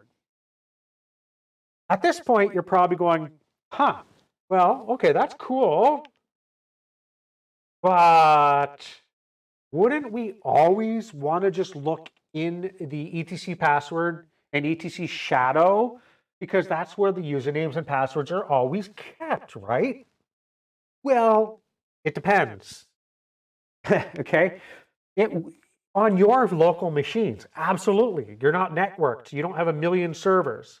But what happens if you have 1,000 servers? Let's say you're in a data center, and all these servers, 1,000 Linux servers, all have to have login and password information, and have all that login and password information updated on a daily basis as people change their passwords. Do you send a Linux administrator around to all the 1,000 computers to change the password or to set a new user up? No, you wouldn't. That would be impossible. No one does that. So, and hundreds of users, what if they need to log into any of these servers at one time? It'd be impossible to maintain 1,000 different local password and etc or password and shadow files for every single 1,000 servers. You wouldn't want to go and say user add to 1,000 different servers, right? That doesn't make sense. So what happens if we have a multiple Linux computer issue? Okay, we have PAM Unix SO configured in PAM on each one of these servers. Okay, so what that means is if Bob tries to log into this server here, and Alice tries to log into this server, okay, but what happens if Bob tries to move to this server over here, and Alice tries to move to this server over here? They're also going to need a user account on those servers as well, which if all these servers are not linked together somehow and they all maintain their own user list and passwords, that's a big problem. How can we solve that? We have to be able to manage logins and passwords on individual computers when we're only using the PAM Unix module. It's unsustainable, and it's going to lead to security issues. You're never going to be able to just, even if you had 6 Linux computers, good luck. Okay, I've been in small businesses with 6 computers that weren't somehow have like some sort of central managed system where they all can read from like, you know, in Windows Active Directory, right? Where you can all network them and they can read from the main directory in the middle. If you had them all not managing their own usernames and passwords, that's a big problem. No one's going around and changing or setting up users and have them all the same. It's impossible. So what do? Well, we can use on Linux something called LDAP. Okay, and don't let this confuse you. LDAP is, you know, a little out of the scope of this course. We talk about it a little bit, we implement it a little bit throughout the course, but you're not expected to be LDAP administrators. LDAP stands for Lightweight Directory Access Protocol. I want you to burn this in your brain because you are going to be using LDAP in the wild. Okay, if you go into a corporation, a bank, or anything, you're using LDAP. I guarantee it. In fact, Active Directory is also LDAP. You guys have used Active Directory for Windows, right? Well, it's using LDAP.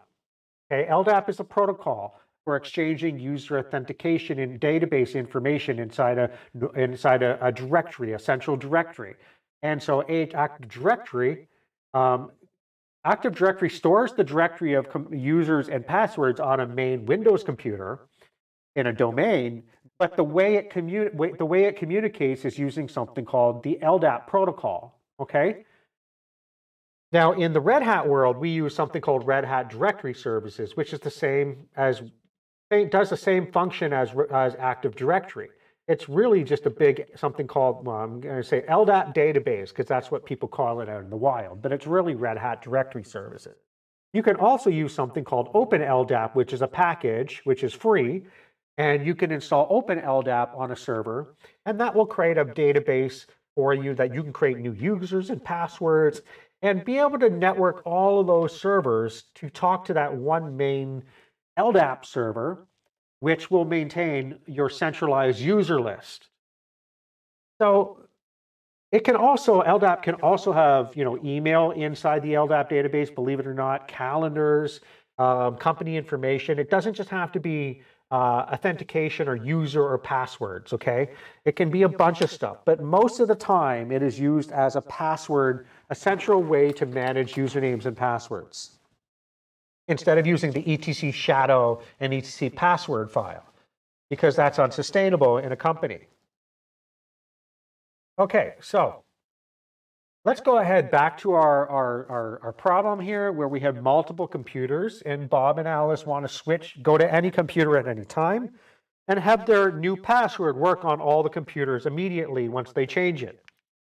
Well, there's an LDAP server in the middle now, okay? And so if you go into a corporation, anything that's using more than about 10 computers will probably have an LDAP or an AD server, an Active Directory server, which all these computers can talk to.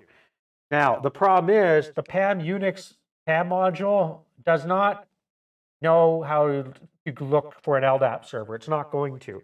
It's just going to look locally. But we can configure PAM and put a different module in there to tell it that we need to talk to that central server for authentication. And that module is PAM_LDAP. And we can put that PAM module on all the configuration files, the PAM configuration files for the login, inside the login configuration file on all the local computers, and then tell it which LDAP server to point to check for login information. And so now Bob can go on this computer, use the PAM_LDAP PAM module that login will use, and it knows to which LDAP server to go to, checks to see if Bob is actually on that centralized information store, and then checks his password as well. Okay, Alice could do the same thing.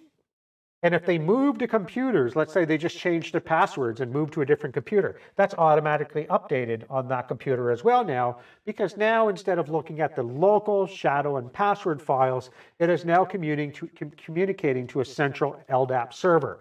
And PAM, by using that PAM module, we're telling PAM to look for that LDAP server. So if we go back to this,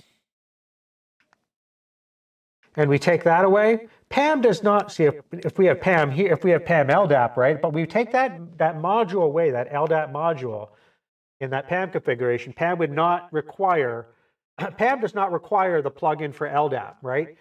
Only the PAM Unix SO plugin that uses local files for authentication is required, right? We have to be able to authenticate local users on the machine. And all that is going to do is just go back and forth, look at the etc password and etc shadow file to see if you have a username that we, add user command, that we added the user to this computer like we've been doing, right?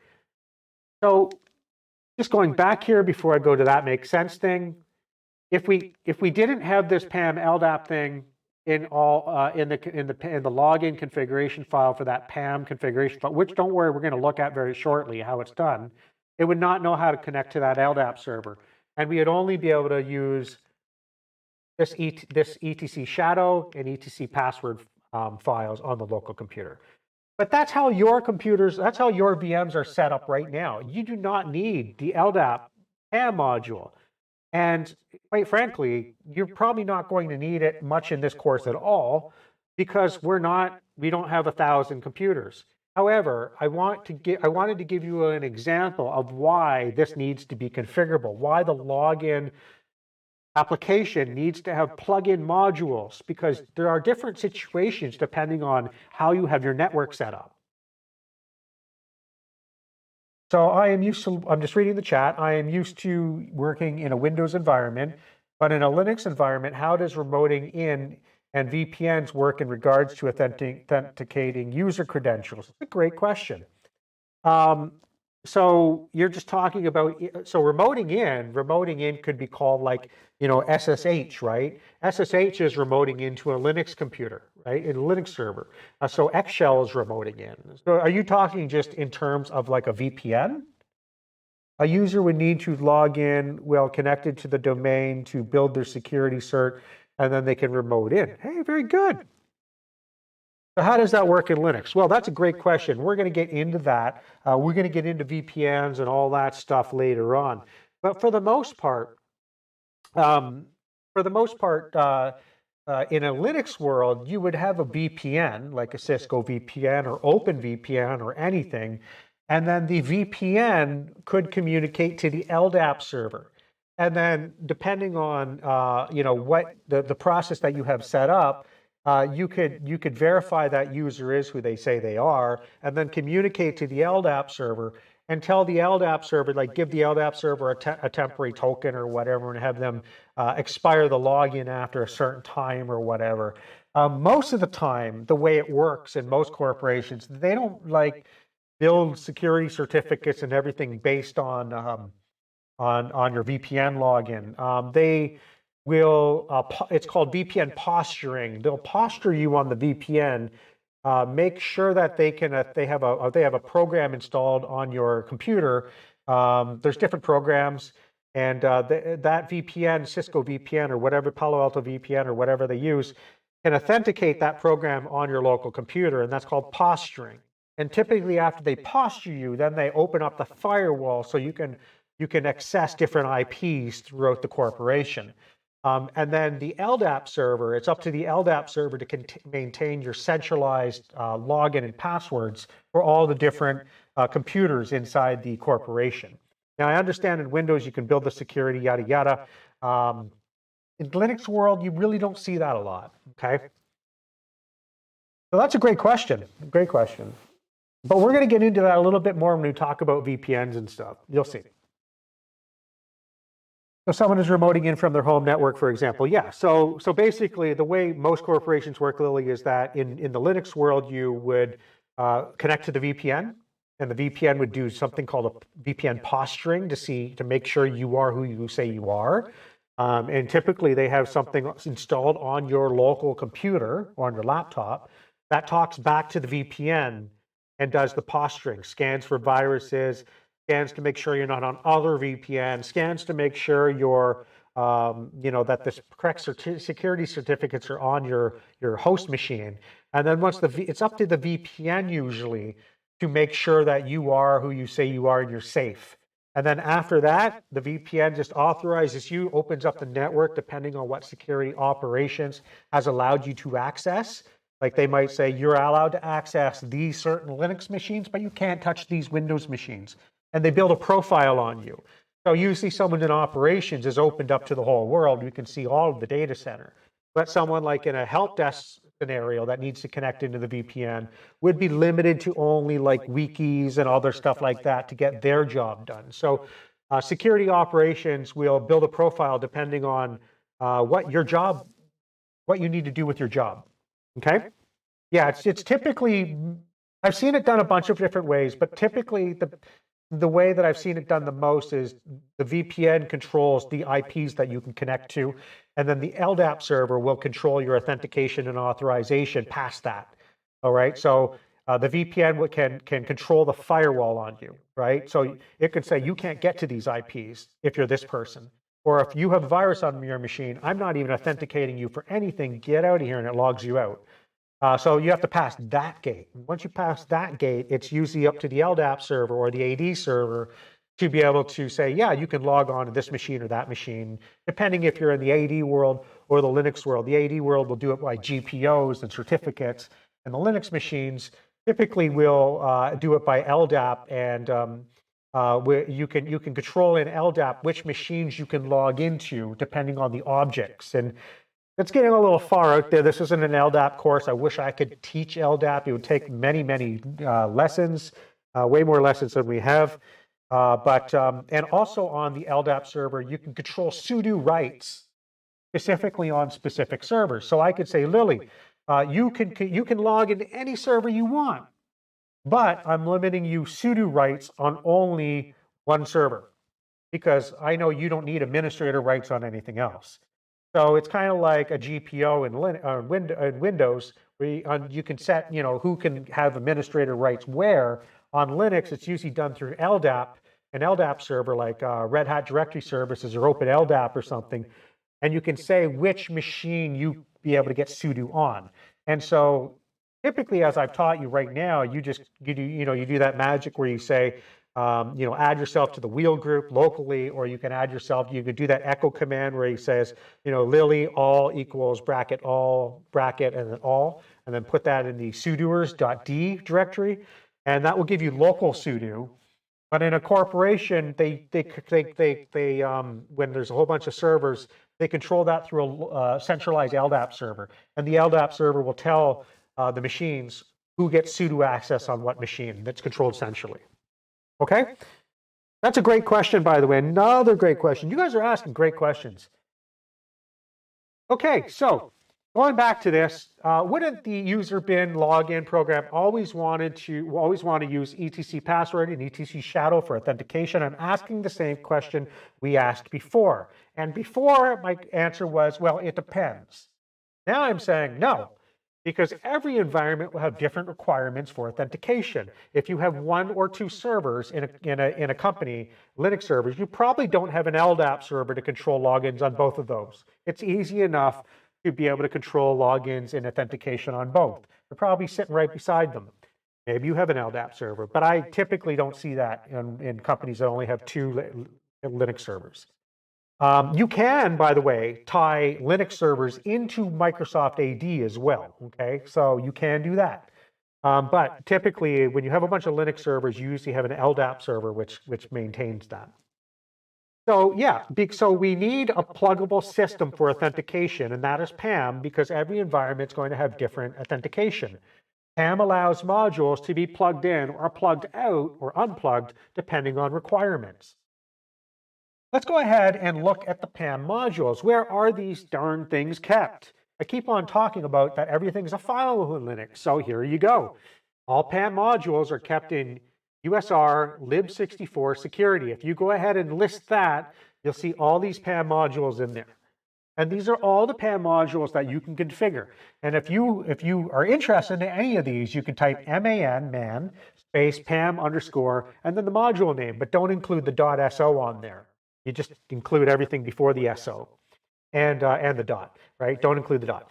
And if you do that, the man page will tell you exactly what any one of these PAM modules do, which is great because I don't know what every single one does either, right? There's some I have not used in here. But I mean, like for the most part, even though I haven't used them, you can look at the the name and try to figure out exactly what it probably is. But do you know all the parameters for them? Probably not, but they're in the man pages. So some of the common PAM modules that we're going to talk about and use, I've listed here. We've already talked about the PAM Unix module, and that does local authentication to password and shadow. The PAM Access module you used in the first part. You didn't understand exactly how PAM worked yet, but I wanted to do that because I wanted to show you you do not really need to understand really how PAM works to configure some of these. So, I wanted to show you that even junior administrators, even if they didn't know exactly how PAM worked, could go ahead and configure some of this stuff by using a Google page or something. Now, you don't want to do that because you don't want to be Googling and not know what you're doing and just using someone else's examples when you're controlling authentication and authorization in your corporation, right? You really do want to know how PAM works under the scenes. But like I said, you don't have to. It's easy enough. You could, we're going to go through it now. But there's also a PAM login SO here, and what that does is that goes ahead and configures the PAM this PAM configuration file here. Controls how login handles authentication, PAM limits, and PAM PW quality. We're going to talk about this one in our assignment, and this one we're going to focus on quite a bit. And this one does settings for password policies, including length and everything else. It's a really cool one. Okay, so PAM application configuration files, where are those? So if you do an ls etc/pam/.d, you can see in that directory, you can see a whole bunch of PAM-enabled applications. And these are, some of these you actually will probably recognize right away. We've talked about login, and we're going to have a look at login in a sec. We're going to have to look into it. We know what SSHD is. You use that every time you log in Xshell. You use an SSH daemon, right? And so you probably know some of these other ones. Look at su and sudo. You've used these commands every day. We're using sudo at least. And you've used password. So all of these programs are PAM-enabled programs or applications where we control how they do authentication and authorization by configuring these configuration files. So the login program file is at, or the configuration file is at etc pamd login, and there it is right there. And the SSH daemon is at sshd. So we can control how things are logged into the TTY, like authentication and authorization, and logged into PTS as well. And we can control each one of those separately. Let's go ahead and look at, and I know this looks ugly, but don't worry, it's really not too bad. I'm going to walk you through this. Go ahead and look at authentication for the login command. Every time you log in to a TTY, when you're on that VMware console and you logged in, this is the PAM configuration file that it goes through. And so the first directive is substack system auth. All right, it means it's going to load another file called system auth, which is actually, oops, there it goes. I went back there. System auth is right here. There's a system auth file. Look at that. So this login configuration file we're just looking in actually loads system auth. So if I go back here, the first command this is the login configuration file. The first thing it tells it to do is load the system auth file and look in there. All right, and you can see system auth quite a few times throughout here. And depending on what this green portion is, what this type is, so authentication, account, password, or session, system auth will do different things. So for authentication is what we're worried about right now. That means when you're trying to log in and authenticate this user, and it calls the system auth file. Let's go ahead and look at the system auth file. Oh, no, we're looking at SSHD. Sorry, I got my slides out of order. So we're going to look at the SSHD PAM configuration now. And you can see it's pretty much the same thing as what we had here. Look at this. System auth, system auth, system auth, system auth. But instead of system auth, it's saying password auth instead in its place. So it's pretty much the same process. It's just password auth now. And so Password auth is actually another file in the directory. I'm going to go back a few slides here. And you can see password auth is right here as well. So SSHD loads a different stack, a different configuration file than the login for TTY's loads. Huh, that's interesting. And we're going to go over why that is in a second. I'm just going forward through the slides. Okay, so we said here that this loads password auth, right? For SSHD. Let's go ahead and look in what the password auth file actually looks like. Now I've loaded up the password auth file, and this is in Vim, so that's why this is all colored. Now, the highlighting here you're not going to see in Vim. I've highlighted those.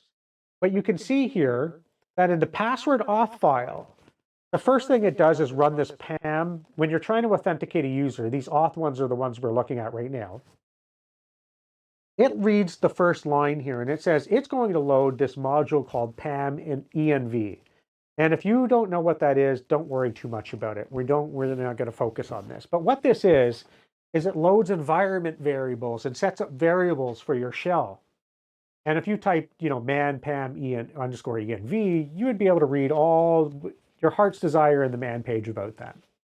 The next thing it does, it says, okay, the next PAM module it's going to load is something called fail delay. And this is a module that actually creates a delay when you try to log in. Now, have you ever been trying to log in and type the wrong password and it sits there for like 2 seconds before you can log in again? Well, this is this. This fail delay says, hey, if you failed the last login, then I'm delaying you for a certain amount of milliseconds here, which is 2 seconds. If you got rid of this line here, you would be able to put a wrong password in, and it would automatically ask you for the next password again right away without delaying. Go ahead on one of your TTYs and try to type in the wrong password and look at the delay. If you go on and try to log in and put the wrong password in, it will delay there for a few seconds before you can get another login prompt. And that's what this fail delay is. So I hope you're starting to see that the login process is very configurable. You can put this delay to 5 minutes if you wanted to really piss someone off. And the reason they have this delay here is this goes back a long ways because hackers would try to hack, or threat actors would try to hack into systems, and they would, if there was no delay, they could just keep trying different passwords 1,000,000 times with no delay. But if they're delayed 2 seconds each time, that's kind of annoying. So that's why it delays on them. And then the next thing that it does is it runs this PAM module called PAM Unix. And this PAM Unix, we know what this is. We've used this now. PAM Unix looks at the shadow and password files to make sure that the person logging in is validated against those. They have a user account locally, right? And so this last one here is a PAM module called PAM deny. And so if this fails, this one will deny the user access. If you remove the PAM deny, you're going to have a bad time. Because what it's saying is this one needs to, this is required, this needs to pass. And so if the previous one doesn't pass, it denies you. But if you remove the deny, it will log you in, even if you get the wrong passwords. So you can see this is a very bad thing to be modifying by hand. So it actually, there's a comment up here, do not modify this file manually. Because what happens is that authselect actually tries to configure this file for you so you don't make a mistake. Because if you make a mistake in this file and try to configure your own authentication and mess something up, you can mess it up real bad. But I mean, there are times where you actually have to edit this by hand. So, this is a nice comment up here. In the real world, sometimes we do have to modify this by hand. But you just got to be very careful. So you're also seeing this PAM access file. Look at this. Huh. Remember PAM access? Remember we configured that with the authselect in the first lab? Well, here it is. This wasn't added before we ran that authselect command. That authselect command added this PAM access in here for us. And that's why some people who didn't run that authselect command and then tried to just do the configuration file and said, hey, it's not locking me out of TTY1. What's going on? Well, did you run the auth-select command? The auth-select command added this module in this configuration file. And that's what happened there. So, and then another PAM Unix file, and PAM Unix file is now under account. And PAM Unix can be used a bunch of different ways. It can be used 4 different ways here. If you're using it with the authentication type, auth type, it's authenticating the user logging in. If you're using it down with the account type, it does something completely different. And if you're using it for the password type, it does something completely different. Now, what I will tell you, and we're going to go through some of these, don't worry about that. But what I will tell you is anything down here with the password, it's only when you change your password. That's it. So when you're logging in with the login program or SSH, the only thing that's being run are these 2 things, account and auth. Password down here is only when you try to change your password. You know, PASSWD, that command, then these things will be run. So the password quality module, which defines on, how long your password can be, how complex it has to be, and we're going to get into that. The PAM Unix file, which its job is to write your new password to the, oops, my pointer go. The PAM Unix file again, module, which its job is to write your new hash to the shadow file once your password has been changed. And PAM deny, we've talked about that. It denies your password change or whatever, right? And then there's also session, but we're not going to get into that. We're not too worried about that right now. The main thing I wanted to show you is what the password auth program what the password auth PAM configuration file looked like. That SSHD was calling. Okay, so these modules are all in these password auth or the system auth files. Let's go ahead and look at system auth. Well, let's look back at password auth. Look at system auth. They're exactly the same. Exactly. Okay, I'm not going to keep switching back and forth. I can tell you they're exactly the same. Why are they the exact same? Well, again, system auth controls how you can log in through TTY, through the VMware console, or through the physical computer. And password auth is normally for programs that aren't like local logins and stuff. So stuff like SSHD or Xshell and everything like that. But they're the same, so why would we use different ones? Well, they're the same right now for our configuration. But some corporations might say, well, if they're logging in directly through a TTY, I want to do this for PAM. I want this I want a different authentication than for the SSH daemon. So if they're remote, logging on through a PTS device, we want to authenticate them differently than if they're trying to log in through the TTY terminal. So that's why there's 2 different files there. Okay, so we talked about that. I'm going to quickly talk about how they work together. And don't worry, we're almost at the end of the slides here. We have one more lab, but I'm not going to keep you around for that lab. You can go ahead and do that lab at your own time. Right at the end, before we finish up at 8, I'm going to talk about the project.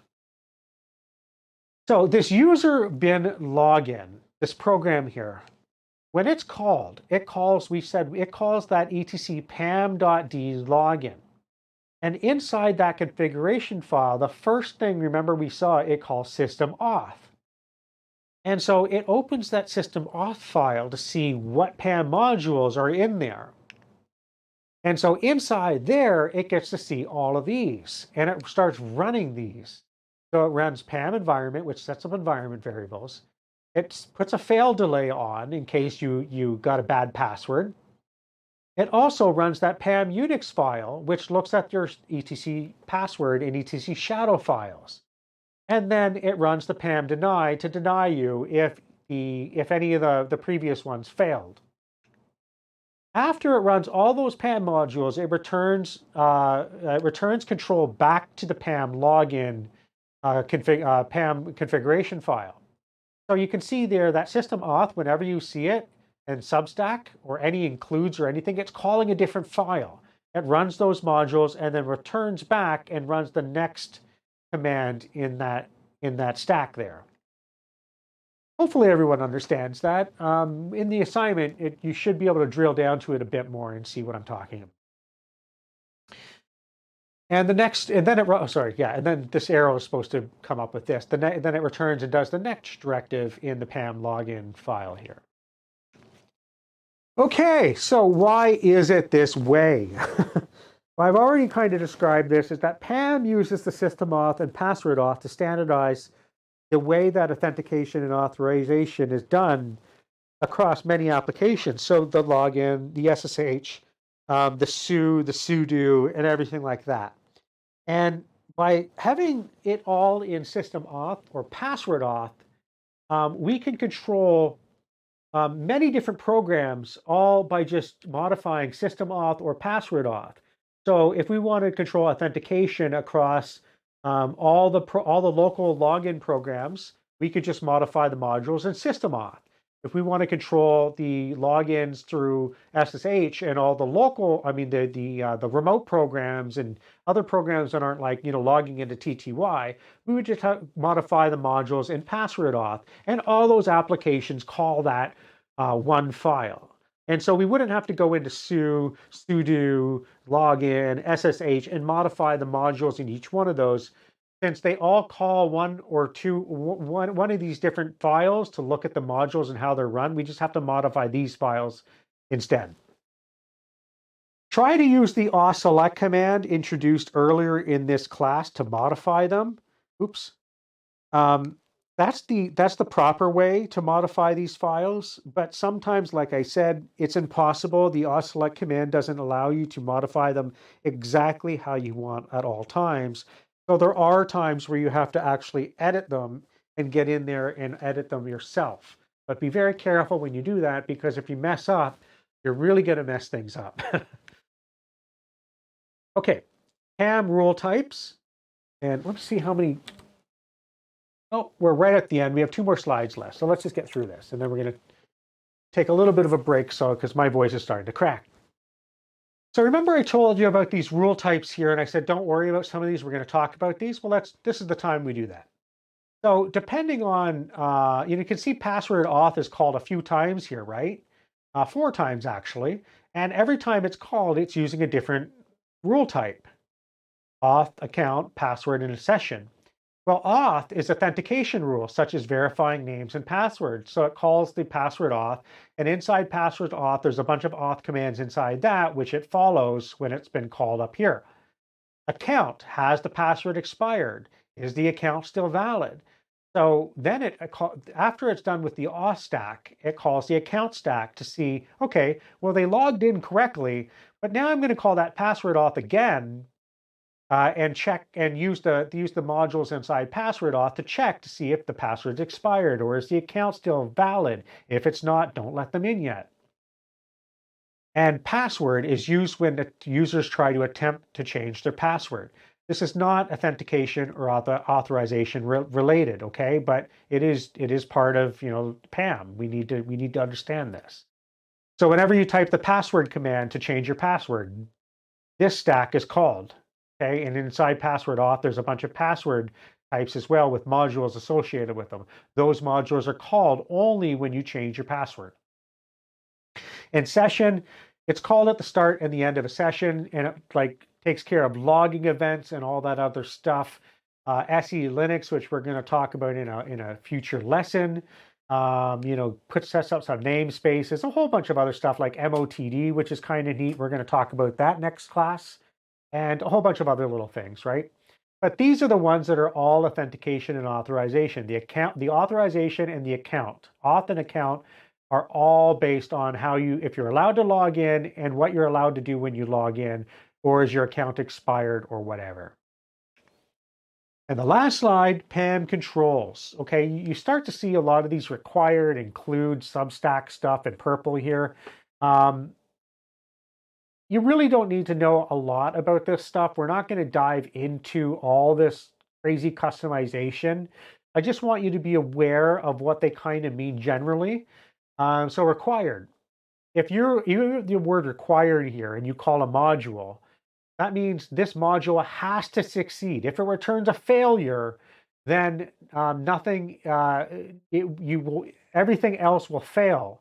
But it's not going to fail right away. It's going to continue going down the list and allowing other modules to run. So the user doesn't know exactly what module failed. And why is that important? That's important because if an attacker is trying to break into your system and you type in like your username and it fails on the username and it says, yeah, the username's not doesn't exist. You don't want the attacker to even know if that username exists or doesn't exist. You want them to put in the password too, and then just return them a general message saying, sorry, invalid login. You're not going to say, hey, username doesn't exist, try a different username. You're not going to give them that kind of information, right? So that's what this required thing means. Now, that doesn't exactly happen in that fashion on Linux, because the whole PAM Unix module is one module. It doesn't actually work that way, but that's what I just explained there is kind of what this means in general, right? And anytime you see required, it's just not going to fast fail. It's going to continue down the list until the list is done and then just fail overall. Include, that's just exactly what it sounds like. Anytime you type include, it includes all the modules and password auth.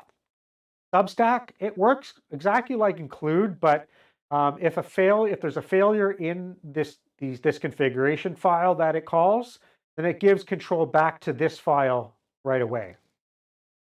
And don't worry, you don't have to know the differences between that. I'm not going to quiz you on this. This is going a little outside of the scope. I just, you're seeing these words. I want you to kind of understand a little bit what they are. And optional, PAM ignores the result even if it fails. So down here, if MOTD fails, if it can't read the message of the day, there's a message of the day file in etc MOTD, and if that doesn't exist, the whole login process is not going to fail. It's just going to ignore it. So optional means, hey, we're going to try to load this module, but if for some reason this module can't load, we don't care. We're just going to continue on. We're not going to like kick the user out or anything. And that's the end of the lesson. That was a long lesson. And we still have more stuff like this next lesson as well. I'm going to dive into a little bit more of the PAM stuff, but not a lot. Don't worry about that. So I want you to, you have to go into Lab 3 and do the guided section for Lab 3. And it's customizing PAM configs. It's not too long, but I want you to take your time and understand what you're doing there. I'm not going to hold you around for the next 20 minutes here, so don't worry about that. And so I'm just going to go ahead and say what we have to do for next class. You want to practice all the commands and concepts, do all the guided and unguided labs, and finish assignment 5. 1 minute late equals 0. You know my policy, and absolutely no exceptions. And I want you to practice, practice, practice, because if you don't practice this stuff, it's not going to make sense, right? We're starting to get into a little more advanced stuff where, up until now, you're probably nodding the whole way. Yeah, that makes sense. That makes sense. But once you start seeing these PAM configurations, you're probably like going, whoa, what is that? And don't worry, I'm right there with you. I look at a PAM configuration sometimes and I'm going, what does this option mean again?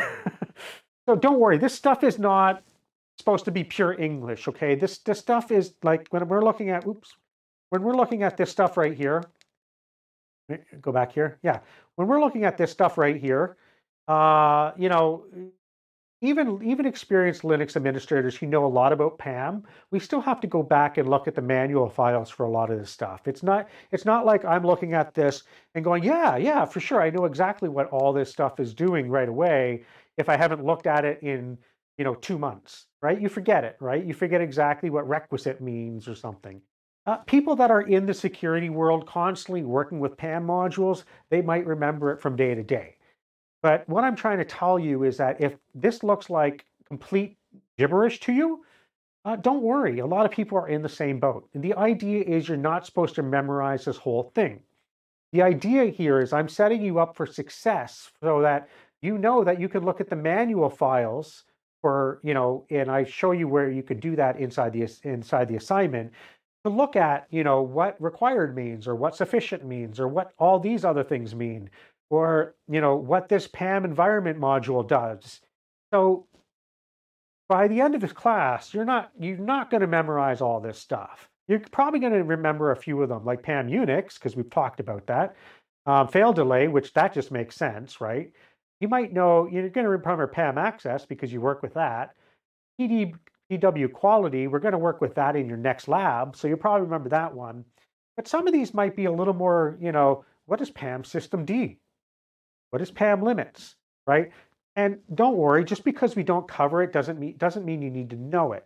But hopefully you get enough idea and understanding of this class that you will know how to look for what that command or that module does, and go and dive into the man pages if you ever need to do that in your job. Okay. So like I said, don't freak out. Don't think I'm going to give you an exam and put this on the exam and say, what does this do? I'm not going to do that. I'm not that terrible.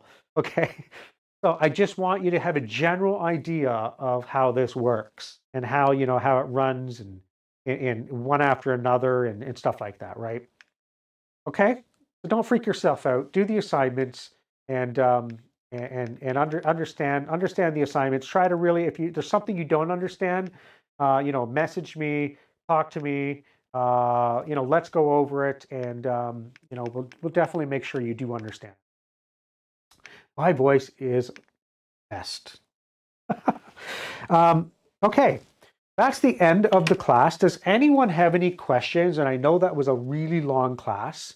Does anyone have any questions or concerns about anything that we discussed before we get on talking about the midterm practical portion?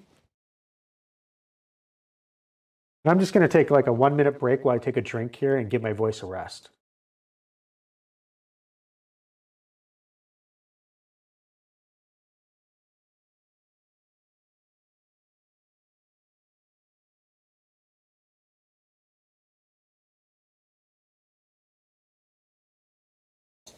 Okay, there's no question. So I probably really confused people. Or you just really got it, or no, or maybe everyone's asleep by this time. That's okay. So this was a hard class. This was not, like what we did typically in the past, where we're just, concentrating on user permissions, or, setting up, adding users and groups. This was getting a little heavy. But this is one of the heaviest classes, so don't worry, it doesn't get much heavier after this. The classes after this are a little more straightforward, okay? But diving into PAM and user authentication and authorization is required to understand security. Oh, you thought it was clear? Hey, very good.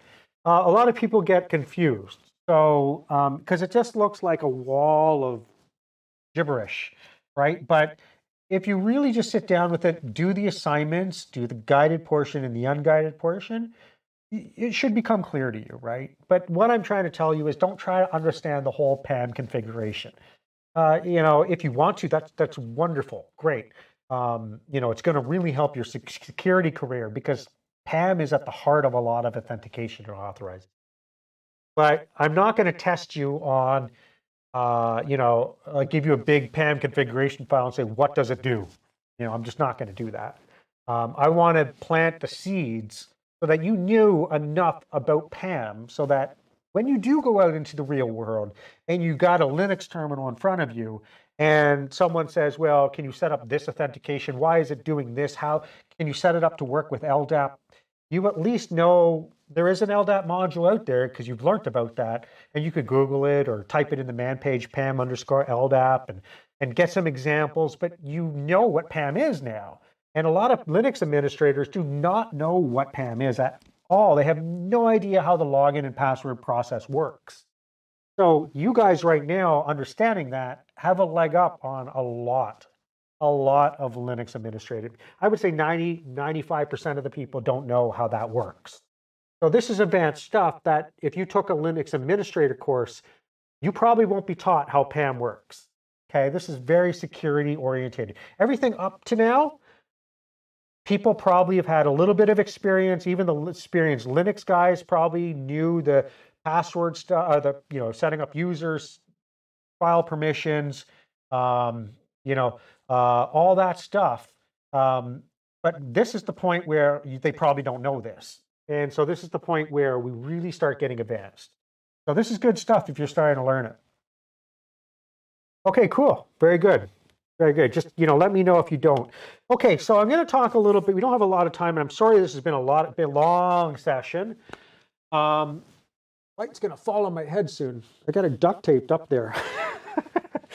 I got to find a better way. I got like a hair light here, and yeah, that's kind of ironic because I don't actually have hair, but this is what it's called. It's called a hair light. There's a light above me that illuminates my head, and if I turn it off, you can see now it's not so bright. Oh, look at that. I'm like Mr. Clean. I hopefully I'm not blinding anyone with that light. You see that? And I got it duct taped up there on my ceiling, and I hope it's not going to fall down. I almost killed myself. So let's talk about the practical portion of the midterm. Okay, so the practical portion of midterm, I'm going to release after this class. It'll be released by the end of today. I just wanted to have a talk to you guys about it a little bit before I release it. What it is it's a PDF that's kind of like the unguided section. It has some instructions in it, but basically I have a whole bunch of tasks, and I give you some sort of like scenario. I say you're a junior security administrator, and the boss loves you because they know you know Linux and you know security, and the boss has asked you in ABC Incorporation that you're a part of to go ahead and set up a file sharing server. And on that file sharing server, they want to make sure it's very secure, that certain people and certain groups can log in and grab their files through SFTP or SSH. And don't worry, I supply all those commands for you. And so the objective is for you'll have like about 15 tasks, and it's like kind of just like point form, or 1 to 15, and it's telling you the things the way this server needs to set up. And everything that I've asked you to set up, you've already done in your assignments. So it's just a matter of being able to put all of that information that you've learned in the last 5 classes before the midterm and put it all together to configure a server. And this new server you're going to be doing is installing a new minimal install of CentOS again. You're not going to be using the one that you're using right now. That's kind of like your test, whatever. I want you to create a new server. And that new server you're going to set up with the minimal install, just like you did for this one. And then basically, set up users on it, set up groups on it, set up the file permissions on it, and all those things that you've learned up until this point. And I want to make sure that you can put all that stuff together, because this is a real world situation. Okay, if you were working for me as a junior Linux administrator, I have given people this exact thing. So this isn't something I'm just pulling out of my behind here. This is a real world situation. I would say set up a Linux server. It's going to be a file sharing server where certain groups of people can share files, but other groups of people can't access those files. But it's kind of like a public file share. You got to set up the permissions and groups and everything and be able to make sure that it's secure as well. And it's really not too tough. I'm not asking you to, go crazy. So I'm very clear in what I'm asking too. And you're going to get 2 weeks to do this. So it's going to give you you're going to get a little bit of time to do this. It's not going to be like, due next week or anything like that. No, don't work in a group. Work individually, okay? I mean, if you guys want to share ideas between your Linux peers, you could do that. But just be careful that if someone gets something wrong, you will probably get that thing wrong as well. I would honestly recommend that you do this individually. And, if you have to ask a question to a friend, ask a question to a friend. That's how it works in the real world, right? This isn't like a sit-down, not open book exam. You can use any real-world things you want. Just make sure you know the stuff yourself. Don't just get your friend to do it or something like that. That's not what this is about. This is about you training your brain so that when you get out there, you know how to do this stuff. And so if you were working for me, I would say, hey, I know you know how to do this stuff, so I'm going to give you this task, right? It's so, think about that. Think about it that way, right? So if a friend helps you, really try to understand what's going on. That's what this is about. This isn't about just getting an exam mark. This is about that when you're done this class, I can say, if you put me on a resume as a recommendation, and that person calls me up, and I get them all the time.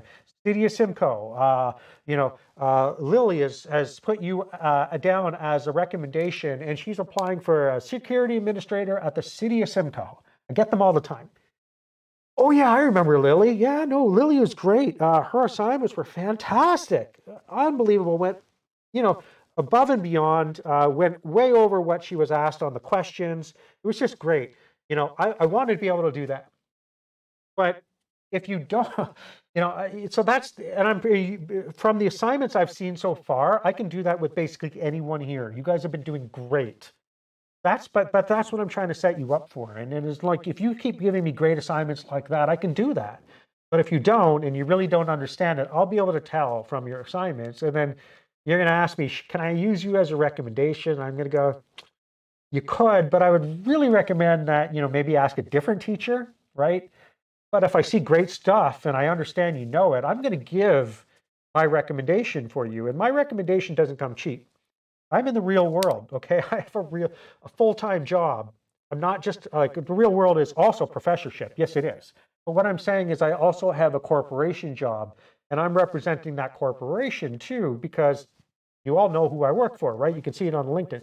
So if I'm giving recommendations out, it's looking bad on me if I give bad recommendations out. So the recommendations I give out I have to be convinced that you know the stuff, okay?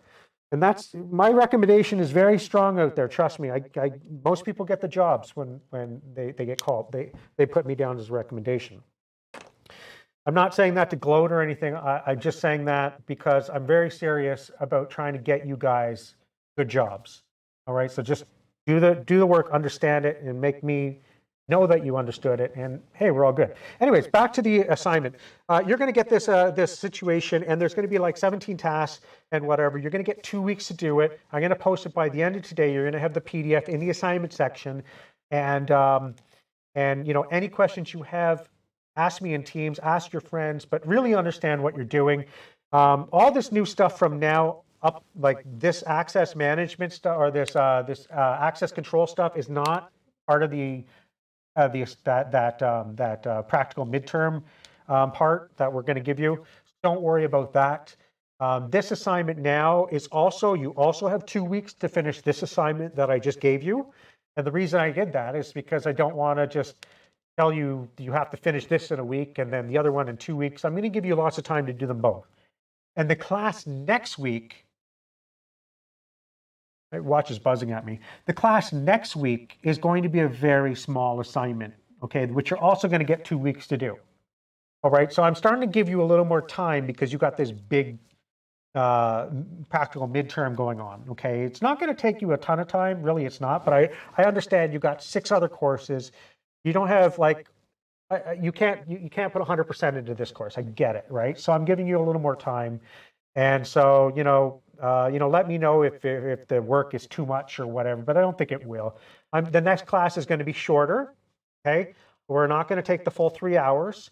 We'll probably do about an hour in the next class. Not very long at all. And the assignment will be very minimal. It literally will take you 10 minutes. So I'm not going to pour it on next week either. So these 2 things that I give you this week, you're going to get 2 weeks to do. And the next class is going to be very short, and the assignment's going to be very short as well, okay? Any questions on that? Or if there's some stuff in the chat. Okay, no problem. So we can't clone the current. No, don't clone the current OS. And I have that in the assignment instructions too. Don't clone the current OS. Because the current OS we have worked with already, okay? So the way this is going to work is that you are going to make a minimal install. And that minimal install, once you are done your assignment, you're not sending me a bunch of screenshots in an answer page. You're going to send me the actual VMDK, and you're going to send that to me. It's going to be a couple gigs. You're going to upload to Georgian, or I'm going to give you my AWS place where you can send it, an SFTP. okay? And I'm going to download that whole VMDK of yours. I'm going to boot it up, and I'm going to run a script against it to check all these things. I'm not going to manually check. It's a script to make sure that you've configured all these things correctly, and it's just going to grade you. Now, if the script fails horribly and someone gets like 40% or something, I'm going to manually look through it and say, what did they do wrong? Maybe they actually configured it correctly and my script failed. Don't worry about that. I'm not just saying, oh, my script is the end all. But, you know, for the most part, it marks perfectly. Not going to have a problem. So I need to shift my device. Can I shift my VMware without data loss?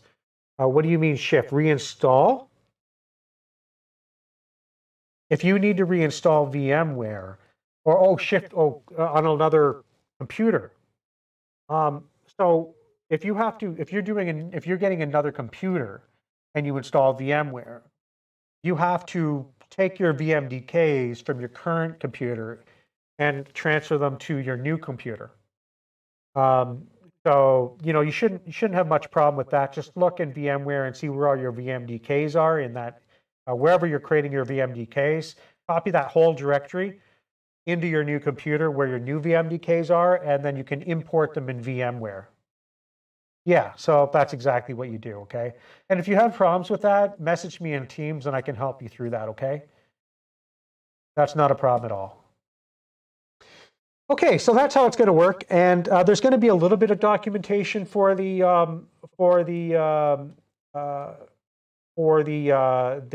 project. Because I'm trying to get you to document how you would do it in the real world too. So if I came to you and I said, you know, Sahaj, I want you to go ahead and create this file share Linux server, and you know you have 2 weeks to do it, and then after that your project should be complete. Come back to me and we'll look at it. And you know that was if you were working for me. I would also say to you, and document the process so we know how you did it. It's not going to be a bunch of screenshots or anything like that. Don't worry about that. It's going to be more of just listing at point form the commands you ran, and you know anything that you had to do. Just because that's how it works in the real world. You just don't build a server and not document it. You have to document what you're doing. That's how it works out there. And any company, unless it's a really small company, is going to ask you to document your process. So I'm not doing this because I want to mark your document process. I'm going to, but I'm doing it mostly because I'm trying to show you what the real world is going to be like, okay? And even if they don't ask you to document your process, you should.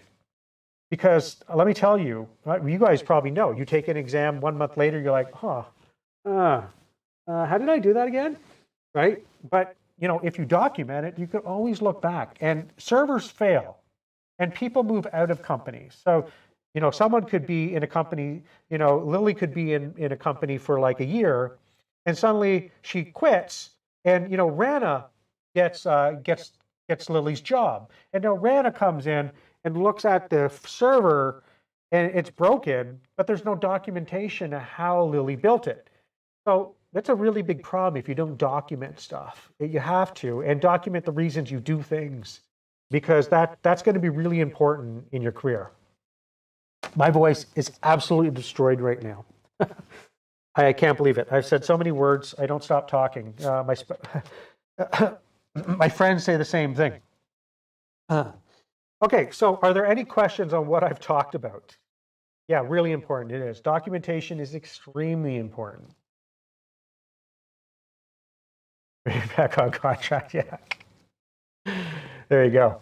Well, that's usually what happens, right? Someone quits after 5 years because they had it with the company, and then all of a sudden, and Lily called it, what happens is the person doesn't want to come back on full time, but the company realizes, oh, I really need Lily back, but Lily doesn't want to work full time anymore. So they bring Lily back on contract, and now they're paying Lily double because now you're a contract worker, and that's usually how it works. Yeah. There you go. Hey, Lily, you've already figured it out. That's exactly how the real world works. We bring Lily back and pay her $150 an hour to train Rana. That's funny. I'm laughing because it's exactly true. You're going to see that in the real world. you know, but I'm telling you, you have to document your process. Don't be the person who doesn't document stuff. No one's going to like you. People are going to, it's not job security. It's more like doing your job badly. Okay. No one ever gets fired for doing a really good documentation process. You actually get promoted. Okay. Most people think, hey, if I document this stuff and tell everyone how I done it, they're going to fire me because they're not going to need me. They'll hire someone for less money. That's not true.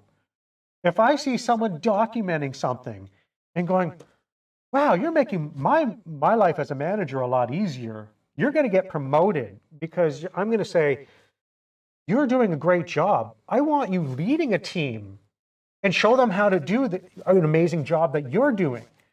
You never get fired or worked out of your job for documenting stuff. You only get promoted, trust me. The better documentation, the better colorful graphs and everything you do, and how you present it to your manager, their eyes will just be like amazing. You want to know why? Because let's say, you know, here I am right here, Ryan, okay? And, you know, Lily's working for me. And, you know, I'm just going to take some names out of here. Rana's working for me. And Sahaj is working for me. Okay. And I have to report to Phil. Okay. And maybe Phil's the VP. And so how it works is that, you know, I have a meeting with everyone here. And I see you guys all have projects. And I have to document the projects you're working on. And then I have to have a conversation with Phil up here. And Phil asks me, what are your people doing? Give me a rundown of what's going on. And I have to update Phil on what's going on. And, you know, if none of you guys have done documentation or any cool diagrams or anything, or I can't show anything to Phil, I have to make them because Phil's going to be asking for it. But let's say if Lily, or you picked on Lily too much. Let's say if Sahaj has done awesome documentation. Here you go, Ryan. And I have this, I'm like, this is amazing. Now I can show Phil this, and I don't have to do that work. You're doing an amazing job, Sahaj. You know, and you become very, very good in my eyes because you're making my life easier. You're giving visibility to our VP on exactly what you're doing, and you're documenting the process. You're showing everyone else in the team how it should be done. That is very important. All right, don't be the person who doesn't document. Oh, by the way, Lily, you did a great job, and Rana, you did an excellent job too. You all did. I'm just picking on certain people, okay, for examples, right? But that's how it really works, okay? So, you know, I'm telling you as a manager, and I'm telling you as a person who has a team, you want to document everything you do and make your manager's life easy because they have to report to people too. And the easier you make your manager's life, the better it looks for him and your team, especially because other people have visibility on what you guys do. Okay? Okay, I think that's it. Does anyone else have any questions before I go ahead and die because my voice is cooked? I worked in corporate. I saw it happen all the time, especially in IT. I saw it happen. Knowledge makes your life easier at work. Knowledge sharing, yes. Exactly, right? And a lot of people, I see it all the time, are scared to share knowledge. Don't do that. If you do that, you're working yourself out of a job quickly. Teams have to share knowledge. The way you want to know the way you keep in a competitive edge over people, and I'll tell you the secret right now. Remember how at the beginning of this class, I told you I'm taking Red Hat courses right now too? Well, that's how you stay competitive. You continue to learn. I don't stop learning. I have 7 or 8 certificates, and I try to take one every year. And that's how I stay competitive. But I also enjoy it too, right? And you can go on vacation carefree. Yash, I didn't even think about that. That is an exact reason. You know how many times that I didn't document something like earlier in my career, and I tried to go on vacation and got called when I'm in the middle of like halfway around the world? And the person I'm with is going, oh, really? They're calling you on your vacation? And I have to explain, well, no one else knows how to do it. Yash, you hit the nail right on the head. That's exactly right.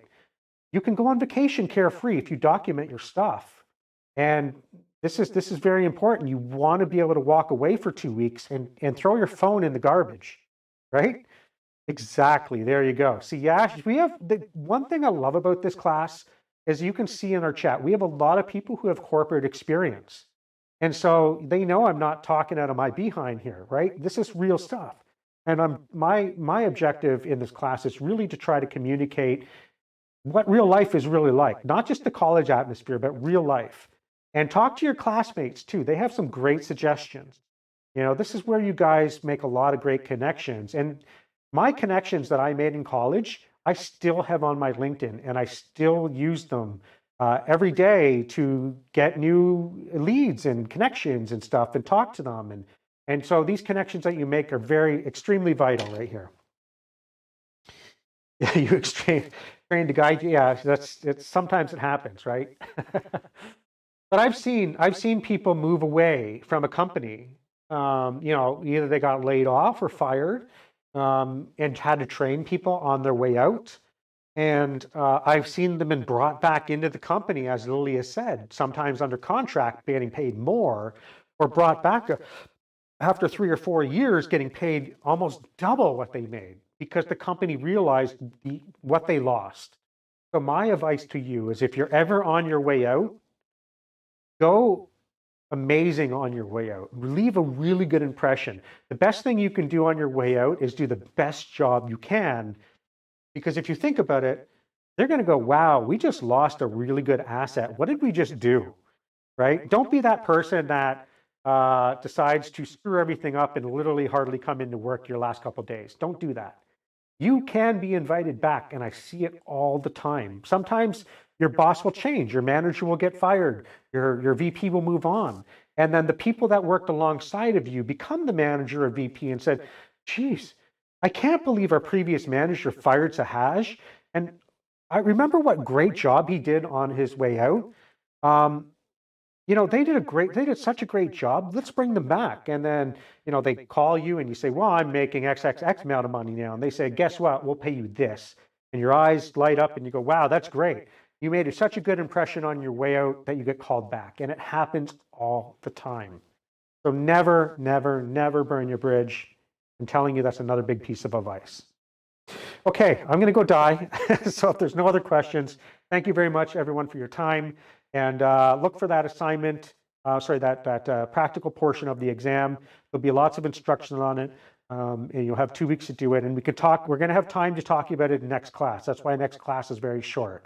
We're going to talk about it some more. We're going to make sure that everyone is not falling behind on it. There's going to be, you know, a question and answer period. Okay, we're going to get on Teams. So you can fire questions back and forth about it. Okay, it's not just kicking it off to you and say, submit it in 2 weeks. We're not talking about it. Don't worry about that. That's not what's going to happen. Okay.